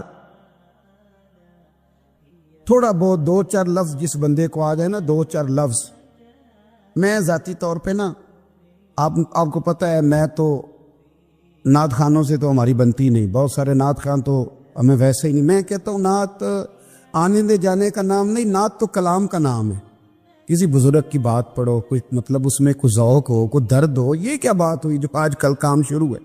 لیکن آپ کو پتہ ہے ہم نعت خان کی بھی عزت کرتے ہیں، میں جس نعت خان سے نعت سنتا ہوں میں دل کی قلب کی گہرائی سے اس کا حیا کرتا ہوں، میں اکرام کرتا ہوں، اللہ جانتا، میں اعزاز دیتا ہوں، اس لیے کہ میں سمجھتا ہوں یہ جب بولتا ہے نا تو مجھے مدینے والے کی یاد آتی، یہ نبی کریم کی یاد دلاتا ہے، تو اس کا اعزاز ہے۔ اعلیٰ حضرت فاضل بریلوی رحمۃ اللہ تعالی علیہ نے نبی کریم سے محبت کی، اور حضور سید عالم صلی اللہ علیہ وسلم سے تعلق رکھنے والی ہر شے سے محبت کی، انہوں نے اپنے ذوق کو کبھی پھیکا نہیں پڑنے دیا، ساری زندگی رسول اللہ صلی اللہ علیہ وسلم کا پیار۔ تھوڑے 2-4 لفظ میری طرح کسی شخص کو آ جائیں تو وہ ادب اداب کے دائروں سے نکل جاتا ہے، وہ ہر چیز کو کلو کال کے ذائقے میں رکھتا ہے، اس لیے ملا رومی فرمایا کرتے تھے سیٹھ آدمی ہونا جیب میں پیسے ہوں تو اس کا پیر کوئی نہیں ہوتا، اگر کوئی عہدہ مل جائے، بندہ کسی درجے پہ پہنچ جائے تو اس بندے کا بھی مرشد ہے، اور اگر 4 لفظ پڑھ جائے تو اکثر میری طرح کے بندے خلیفے ہوتے ہیں، مرید نہیں ہوتے، ناراض تو نہیں ہو گئے آپ لوگ، میری طرح کے لوگ نا خلیفے ہوتے ہیں، بتاتے ہیں 14 جگہ کا خلیفہ ہوں تو سوال یہ ہے کہ غلام کس کا ہے، میری خلاف تھی، او خدا کے بندے غلامی اصل چیز ہے۔ اعلیٰ حضرت فاضل بریلوی رحمۃ اللہ تعالی علیہ نا لوگوں سے پوچھتے، جب کوئی مدینے سے آتا، مکے سے آتا، حج کر کے آتا تو پوچھتے مدینے گئے تھے؟ صدر الشریعہ رحمۃ اللہ علیہ فرماتے کسی نے کان میں آ کے کہا حضور گمبوچی حج کر کے آیا ہے، پکی بات ہے حضور؟ ہاں۔ فرمایا چلو چلے، حضرت جی وہ لکھنا نہیں، تو میں آ کے دیکھتے ہیں، حضرت مہمان اوے آ کے دیکھتے، کہتے دوڑنے لگے، وہ جوتے گانٹ رہا تھا، جا کے پوچھا حج کر کے آئے ہو؟ کہا ہاں۔ مدینہ شریف گئے تھے؟ وہ جس بندے کے پاس لوگ تاریخیں لینے جائیں تو ٹائم نہ ملے، بھائی آج مدینے گئے تھے؟ کہنے لگا جی بڑا کرم کیا سرکار نے، میں تو 1.5 مہینہ رہ کے آیا ہوں۔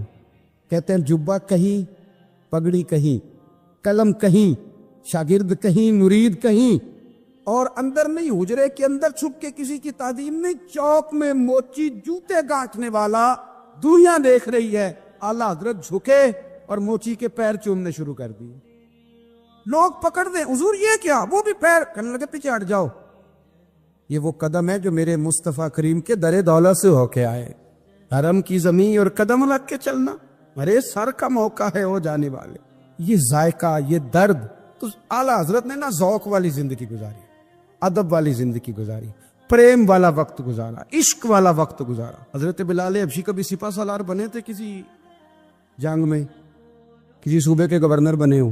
بولو تو سیاح، ان کا تعارف کیا تھا؟ نبی کریم کے غلام، حضور کے نا جو ذاتی معاملات تھے نا، 20 انصاری نوجوان تھے جو ہر وقت نبی پاک کے پاس کھڑے رہتے تھے کہ حضور کوئی حکم کریں، 20، اور 34 سے لے کر 40 تک غلام ہر وقت حضور کی بارگاہ میں رہتے۔ حضرت بلال حضور کے ذاتی معاملات کی خدمت کرتے تھے، کوئی ایسی وہ جو تبلیغ کی یا دعوت کی یا جنگ کی یا جہاد کی کوئی ڈیوٹی نہیں وہ کرتے تھے، ذاتی خدمت سرکار کی۔ حضرت عمر فاروق وہ شخص ہیں کہ جنہوں نے کبھی کسی بندے کو خاطر میں نہیں لائے ہو، لیکن جب حضرت بلال آتے تھے نا تو جناب عمر اٹھ کے کھڑے ہوتے تھے، کرسی چھوڑتے تھے، اور پھر ایک نعرہ لگاتے تھے، کہتے تھے یا بلال انت سیدنا، بلال تو ہمارا سردار ہے یار، تو ہمارا، یعنی عشق کا ذوق پورا کرنا انہیں بھی آتا تھا۔ اس لیے میرا مشورہ ہے، میری رائے ہے، اور جو میرا حکم ماننے والے ہیں ان کے لیے میرا حکم ہے کہ ذوق نہ کبھی بھی خراب کرنا، کبھی بھی نہ ذوق نہ خراب کرنا، اپنا لطف میں نے کئی دفعہ، میں پہلی دفعہ مدینہ شریف حاضر ہوا تو ایک بابا جی میرے آگے آگے تھے، تو ان کو نا دھکے مار رہا تھا، وہ سامنے کھڑے ہوتے ہیں نا، اللہ خیر فرمائے، اپنی اپنی ڈیوٹی ہے نا، ان کی بھی ایک ڈیوٹی ہے نا جی، تو وہ دھکے مار رہا تھا، تو بابا اسے کہہ رہا تھا تیری خیر ہو گئے پہرے دارا روزے دی جالی کیوں ملین دے، انہیں پھر دھکا ماریا تو پھر ان کہا تیری خیر ہو گئے پہرے دارا۔ میں نے، وہ بالکل ان پڑھ بابا جی تھے، پر مجھے انہوں نے بہت بڑی بات سمجھا دی، میں نے ان سے بڑا سیکھا، نمبر پہ ذکر کر رہا ہوں۔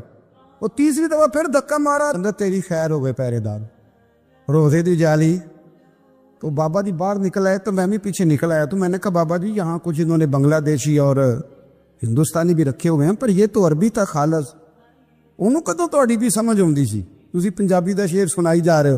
کہندے پتر مینوں بھی پتہ ہے انہوں نہیں سمجھ آ رہی، پر میں تے اپنا رانجھا پہ راضی کردا سا۔ اللہ تبارک و تعالی اپنے بندوں پر بڑا مہربان ہے، وہ اپنے بندوں کو معاف کرنے والا ہے، اپنے بندوں پر رحمت کرنے والا ہے۔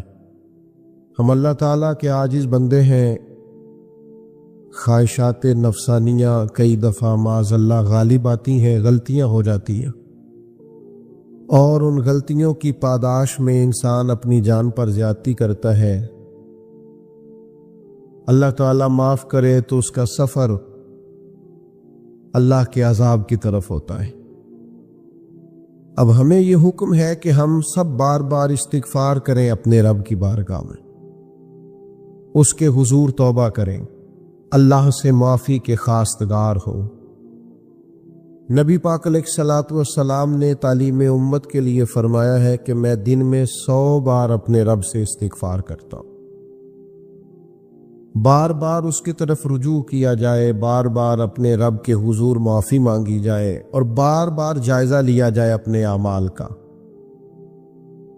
بار بار کوشش کی جائے کہ ہم اپنے آپ کو سنواریں، ہم اپنے آپ کو بدلیں، اپنے اندر تبدیلی لائیں، ہم ایسے اعمال کریں جس کی برکت سے اللہ تعالی ہمیں معاف فرمائے۔ کوشش کریں کہ ہم بار بار اپنا حساب کریں، محاسبہ کریں۔ ہمارے ہاں یہ ہوتا ہے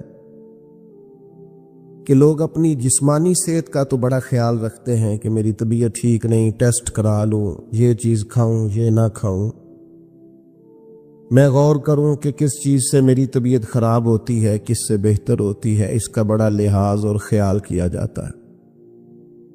لیکن روحانی زندگی کس سے برباد ہوتی ہے، کون سے گناہ ہیں جو باطن کو اجاڑ دیتے، دل کو تباہ کر دیتے ہیں، اخلاق کا جنازہ نکال دیتے ہیں، اس پر ہم غور نہیں کرتے۔ اپنی ساری زندگی اپنا ظاہر سنوارنے میں گزار دیتے ہیں، اور دل جس پر رب کریم کی نظر کرم رہتی ہے اس پر ہم توجہ نہیں کرتے۔ سب سے پہلے تو اپنا محاسبہ کریں زندگی میں۔ حضرت عمر رضی اللہ تعالیٰ عنہ ایک جملے میں بات بہت بڑی ارشاد فرما گئے۔ آپ فرماتے ہیں کہ اپنا حساب کرو اس سے پہلے کہ تمہارا حساب کیا جائے، پھر حساب کیا جائے گا تمہارا، پھر مشکل ہوگی، تو ابھی سے اپنا حساب کیا جائے۔ اب ان لوگوں کا معاملہ ہے جو دنیا سے رخصت ہو گئے۔ انسان خیر اور بدی اس کا مجموعہ ہوتا ہے، انسانوں میں نیکیاں بھی ہوتی ہیں، کمزوریاں بھی ہوتی ہیں۔ اب ہم میں سے جو دنیا سے رخصت ہو گئے ہیں ان کے تعلق سے ہمارے کچھ ذمہ داریاں ہمارے ذمہ بچتی ہیں۔ ایک تو ہم سب کا معاملہ ہے، وہ میں نے پہلے عرض کر دیا کہ ہمیں اپنا حساب کرنا ہے، اپنے معاملات کو دیکھنا ہے، استغفار کرنا ہے۔ پھر یہ کہ جو لوگ رخصت ہو گئے ان کے لیے کیا کریں، تو چونکہ انسان میں کمیاں بھی ہوتی ہیں، خوبیاں بھی ہوتی ہیں، تو سب سے پہلے تو اللہ کے حبیب علیہ السلام نے ہمیں فرمایا ہے کہ اذکروا محاسن ما اتاکم، جب تم میں سے کوئی رخصت ہو جائے تو اس کی اچھی اچھی باتوں کا ذکر کرو. ایسا نہیں کہ انسان میں ساری خوبیاں ہی ہوں گی، لیکن تم خوبیاں تلاش کر کے ان کا بیان کرو. تم زمین پر اللہ کے گواہ ہو. ایک تو جب بھی کسی جانے والے کا ذکر کریں خیر کے ساتھ کریں، بھلائی کے ساتھ کریں، اچھے لفظوں کے ساتھ کریں. کہیں کوئی کمی یاد آئے بھی تو اب اسے چھوڑ دے، وہ بندہ رخصت ہو گیا. اس کا ذکر خیر کے ساتھ کرنا، اس کو ذہن میں ضرور بٹھا. دوسری بات یہ کہ جب کوئی دنیا سے جائے تو اس کی طرف سے ایصال ثواب کریں، یعنی ایسے اعمال کرے جن کی وجہ سے اسے ثواب پہنچے. اب ہمارے ہاں جو رسم و رواج بعض بن گئے ہیں، بڑی بڑی دیگیں، بڑے لاؤ لشکر، نامی گرامی بندہ ہے تو نامی گرامی آؤ جاؤ تو کھانے تو بڑا جلسہ تو پتہ لگ جائے لوکاں نوں. تو پہلے تو یہ یاد رکھو، جس کام میں تھوڑی سی بھی ریاکاری ہو اس پر اللہ کی بارگاہ سے اجر کی امید کیسے رکھتے ہو؟ جب تک عمل خالص لوجہ اللہ نہیں ہوتا، جب اس پر ثواب مل نہیں رہا تو جائے گا کیسے؟ جتنا آپ عمل چھپا کے کریں گے، جتنا آپ عمل اللہ کی رضا کے لیے کریں گے، اتنا ثواب زیادہ ہوگا، جانے والے کو فائدہ زیادہ ہوگا. وہ میں ختموں پہ جاتا ہوں کئی دفعہ تو وہ کہتے ہیں اتنے لاکھ روپیہ مسجد کو دیا، اس کا بھی اعلان کر دیں. اتنے قرآن پاک پڑھے ہیں تو اس کا بھی اعلان کر دے. کس کو بتا رہے ہو اعلان کر کے؟ اللہ کو تو پتہ ہے تم نے کیا پڑھا ہے. یہ پرچیاں پڑھ پڑھ کے کس بات کی سنا رہے ہو؟ کیا مطلب ہے اس کا؟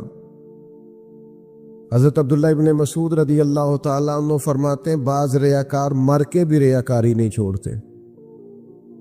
حضور مر کے ریاکاری نہیں چھوڑتے، مرنے کے بعد کیسی ہوگی؟ فرماتے ہیں ان کی خواہش ہوتی ہے جنازے بڑے ہونے چاہیے، لوگوں کو پتہ لگ جائے فلانا گیا ہے. مرنے کے بعد بھی تو دکھاوا کر رہا. حضرت ابو ذر غفاری رضی اللہ تعالیٰ عنہ کا جنازہ چند لوگوں نے پڑھا ہے، 4-5 لوگوں، اور حضور کے محبوب ترین صحابی ہے.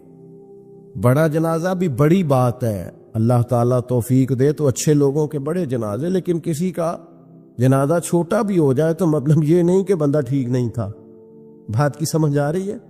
تو میرے عزیز، ایصال ثواب کریں تو اللہ کی رضا کے محض. پتہ ہوتا ہے محلے میں غریب کون ہے، اپنے والد اور والدہ کے نام پر غریب کو دے دیں. کسی مقروض کی مدد کریں، اس بیچارے کی جان چھوٹ جائے. آپ کوئی گلی ٹھیک کرا دیں جہاں سے لوگوں کا گزرنا آسان ہو. آپ کچھ ایسا نظام کر دیں جس سے لوگوں کے لیے آسانیاں پیدا ہو جائیں. لیکن آپ محض وہی کام کریں گے جس سے دکھاوا ہوگا تو کیا امید کرتے ہیں اس پر اجر کی؟ تو ایصال ثواب دیکھیں قوم کو ضرورت کیا ہے، وہ والا ایصال ثواب کریں. حضرت سعد رضی اللہ تعالیٰ عنہ نے جب آن کر کے عرض کیا تھا کہ یا رسول اللہ صلی اللہ تعالیٰ علیہ وسلم، میری والدہ کا انتقال ہو گیا ہے تو میں ان کے لیے کیا کروں؟ تو محبوب نے فرمایا کہ فلاں جگہ پانی کی قلت ہے تو وہاں کنواں کھدوا دے. معنی کیا ہے کہ اس پانی پینے سے اللہ تبارک و تعالیٰ تیری ماں کو اس کا اجر عطا فرمائے گا. صدقہ تو جس چیز کی ضرورت ہے آپ وہ چیز کر کے دیں، اور ختم چپ کر کے بھی ہو جاتا ہے، گھر کے اندر بھی ہو جاتا ہے، اکیلے بھی ہو جاتا ہے. اس کے لیے لاکھوں کروڑوں لگانے کی کوئی ضرورت بھی نہیں. تیسری بات، کوشش فرمائیں کہ جو نیکیاں جانے والا کرتا تھا وہ نیکیاں جاری رہیں. اس کے بچے، اس کی اولاد، اس کے سارے رشتہ دار ان نیکیوں، اگر وہ کوئی بھلائی کرتا تھا تو وہ بھلائی ہوتی رہے، وہ جاری رہے، وہ سلسلہ آگے بڑھایا جائے. ہم یہ کرتے ہیں کہ ہم خیر کے کاموں کو جاری نہیں رکھتے، بلکہ والد کے جانے کے بعد تو بچے بڑے سیانے ہوتے ہیں، وہ کہتے ہیں ابا جی کو تو بس وہ فلانا غریب بھی لوٹ کے لے جاتا تھا، فلانا بھی اپنی مجبوری سنا کے، تو ہم تو سیانے ہیں. او خدا کے بندے، حضور علیہ السلام نے فرمایا تمہیں جو روزی دی جاتی ہے وہ تمہارے کمزوروں کی وجہ سے دی جاتی. وہ جو ضعیف کمزور لوگ تمہارے دسترخوان سے کھا جاتے ہیں ان کے سبب سے اللہ تعالیٰ تمہیں عطا کرتا ہے. تو اس لیے یہ تو کوئی طریقہ نہیں ہے کہ آپ کے بزرگ خیر کا کام کرتے تھے آپ نے چھوڑ دیا. تو آپ ایک کام یہ کریں کہ ان کی نیکیاں جاری رکھیں، اور چوتھی بات یہ کہ ان کے لیے دعا کریں۔ دعا ہمیں حضرت ابراہیم نے سکھائی ہے، سورہ ابراہیم میں موجود ہے، ربنا اغفر لی ولوالدی۔ ہمارے چینل کو لائک کریں، سبسکرائب کریں، اور مزید ہمیں بتائیں کہ آپ کس طرح کی ویڈیوز دیکھنا پسند کرتے ہیں۔ جزاک اللہ۔ وَلِلْمُؤْمِنِينَ يَوْمَ يَقُومُ الْحِسَابُ، اور جس دن تو حساب لے اس دن سارے مومنوں کی بخشش فرما دے۔ ایک شخص نے نا حضور علیہ السلام کے سامنے دعا مانگی، اللہ مجھ پہ رحم فرما اور اپنے نبی پہ رحم فرما۔ حضور فرمانے لگے تو نے اللہ کی رحمت کو محدود کیوں کر دیا ہے؟ تو کیا سارے مومنوں پہ رحم فرما، سب پہ رحم فرما۔ بھائی سب کے لیے دعا مانگی۔ زیادہ غور سے سنو، میں تھوڑی تقریر کرنے والا مولوی ہوں، لیکن یہ اللہ کا فضل ہے کہ میں اگر 20 منٹ بات کروں گا تو اس 20 منٹ کے اندر آپ کو کوئی 20 سبق ضرور حاصل ہوں گے انشاءاللہ تعالی۔ ہاں، وہ کوشش ہوگی کہ وہ جتنی بات ہے وہ تربیتی ہے۔ وہ بعض دوستوں کا خیال ہوتا ہے لمبی تقریر کرے، میں کیا ہوتے وہ بندہ کر سکتا جنہیں ایک شعر ہی 20 منٹ پڑھنا ہوئے، اجے مزہ نہیں آیا، اجے دوبارہ پڑھو، اجے رل کے پڑھو، تو وہ تو پھر 1.5 گھنٹہ بھی کام چل سکتا ہے۔ تو جس نے ٹو دی پوائنٹ بات کرنی ہو اس کے لیے تو 10 منٹ بھی بڑے ہوتے ہیں، اور ویسے بھی تقریریں پیٹ بھرنے کے لیے نہیں ہوتی، عمل کرنے کے لیے ہوتی ہے۔ اب تو میں ویسے بھی ذرا مصروف زیادہ ہو گیا ہوں، بہت ساری جگہوں پہ جا نہیں پاتا، تو ایک جگہ میں گیا تو ایک بزرگ مجھے کہنے لگے پچھلی دفعہ تسی 40 منٹ تقریر کی تھی، حید کی زیادہ کرنی۔ میں کہا 40 منٹ والی تے عمل ہو گیا جی۔ تو اگر تقریریں کانوں کی لذت کے لیے سننی ہے تو سنتے رہیں، پھر تو کئی راتیں لوگ جلسے سنتے ہیں۔ مقصود کیا ہے، نتیجہ کیا ہے؟ جو عرض کر رہا ہوں اس پر غور کریں، سب کے لیے دعا کریں۔ ایک بات خاص کرنے لگا ہوں، حضرت ابراہیم نے تو بخشش بھی سب لوگوں کی مانگی، حضور علیہ السلام بھی دعا کرتے تو امت کے لیے دعا کرتے۔ کبھی اپنے بھائی کے لیے بھی تو دعا کرو نا یار، اللہ تعالیٰ اسے بھی ذرا زیادہ روزی دے۔ بھتیجوں کے لیے بھی دعا کرو، بھانجوں کے لیے بھی کرو۔ توجہ ہے آپ کی میری بات؟ ادھر دیکھیں جی، غور کریں بات۔ ویسے دعا کرنی چاہیے کہ نہیں محلے داروں کے لیے کہ یا اللہ ادھر والا پڑوسی بھی امیر کر دے، تو ایس پاسے والا بھی ہنس دے ہو، ہاں نہ نہیں کر دے۔ یہ دعا مانگنی چاہیے کہ یا اللہ میرے پڑوسیوں کو، نہیں آپ بول ہی نہیں رہے، تسا کتوں منگنی دعا؟ منگنی چاہیے نا، مانگتے ہیں ہم۔ ایسی ہوا چلی ہے کہ ہر شخص سوچتا ہے تمام شہر جلے بس ایک میرا گھر نہ جلے۔ او خدا کے بندے، کبھی محدود نہ کر خدا کی رحمت، سب کے لیے مانگ اس سے، وہ بڑا کریم ہے۔ تو کیا یا اللہ سب کو دے اور سب کے صدقے ہمیں بھی دے۔ لیکن ہم نہ دعاؤں میں بھی اپنا ظرف اور حوصلہ بڑا نہیں کرتے، گنجائش پیدا نہیں کرتے۔ دیکھو داتا گنج بخش علی اجویری رحمت اللہ علیہ نے لکھا ہے کہ ایک بندہ نا حج کرنے گیا تو ہر جگہ دعا مانگتا تھا، یا اللہ میرے دوستوں کو نیک کر دے، یا اللہ میرے دوستوں کو نیک کر دے۔ عرفات میں بھی، منا میں بھی، مزدلفہ میں بھی، بیت اللہ شریف کے پاس بھی، ہر جگہ یا اللہ میرے دوستوں کو اچھا کر دے۔ ایک بندے نے اسے کہا یار یہ عجیب دعا کرتا ہے تو، میرے دوستوں کو نیک کر دے، اپنے لیے بھی تو مانگنا۔ تو کہنے لگا اللہ کے بندے میں ہر وقت دوستوں کے بیچ رہتا ہوں، اگر وہ نیک ہو گئے تو میں بھی انشاءاللہ ہو جاؤں گا۔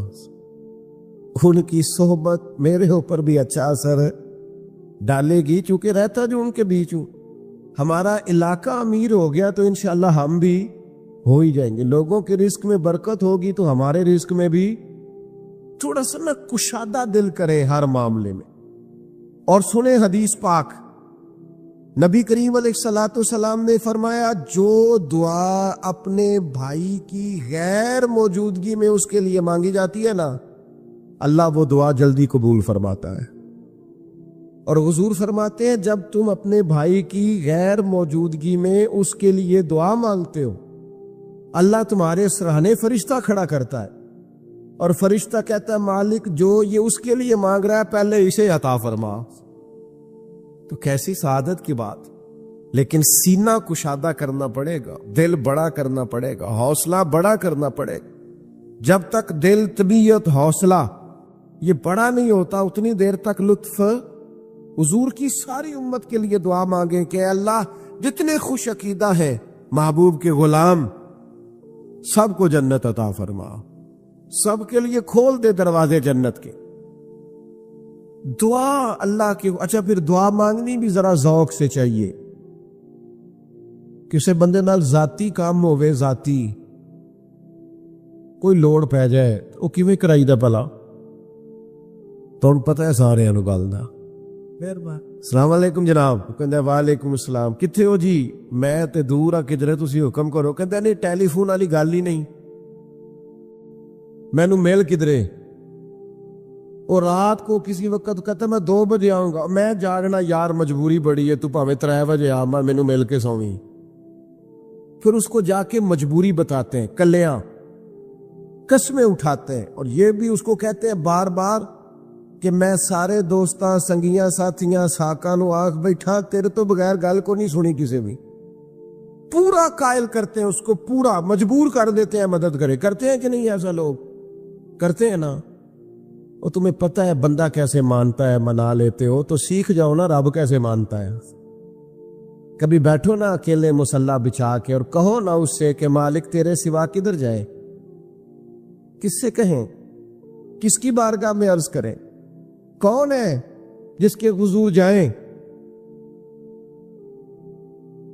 ایک بزرگ تھے تو ان کی بڑے درد سے دعا مانگتے تھے. تو کسی نے کہا کہ آپ نے دعا مانگنے کا طریقہ کس سے سیکھا؟ کہنے لگے اپنی بیوی سے.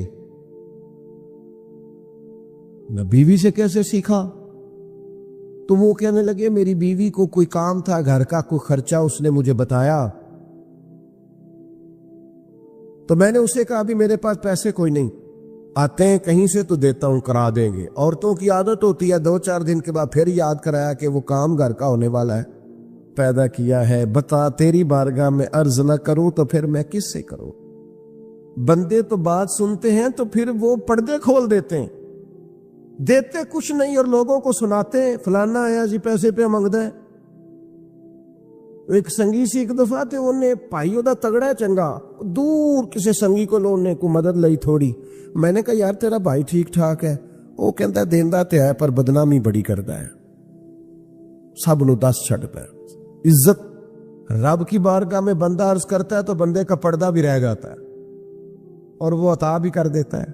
میرے دوستو دعائیں شوق سے مانگو, دعائیں درد سے مانگو. وہ اکبر الہ آبادی نے کہا تھا مصیبت میں بھی اب یاد خدا ہم کو نہیں آتی. دعا منہ سے نہ نکلی, جیبوں سے عرضیاں ہی نکلیں. دفتروں میں درخواستیں جمع کرانے کے لیے بڑا وقت ہے, اس کی بارگاہ میں کیوں نہیں بیٹھتے؟ اس کے حضور حاضر کیوں نہیں ہوتے جو پردہ پوشی کرے, اپنے بندوں کو نوازے؟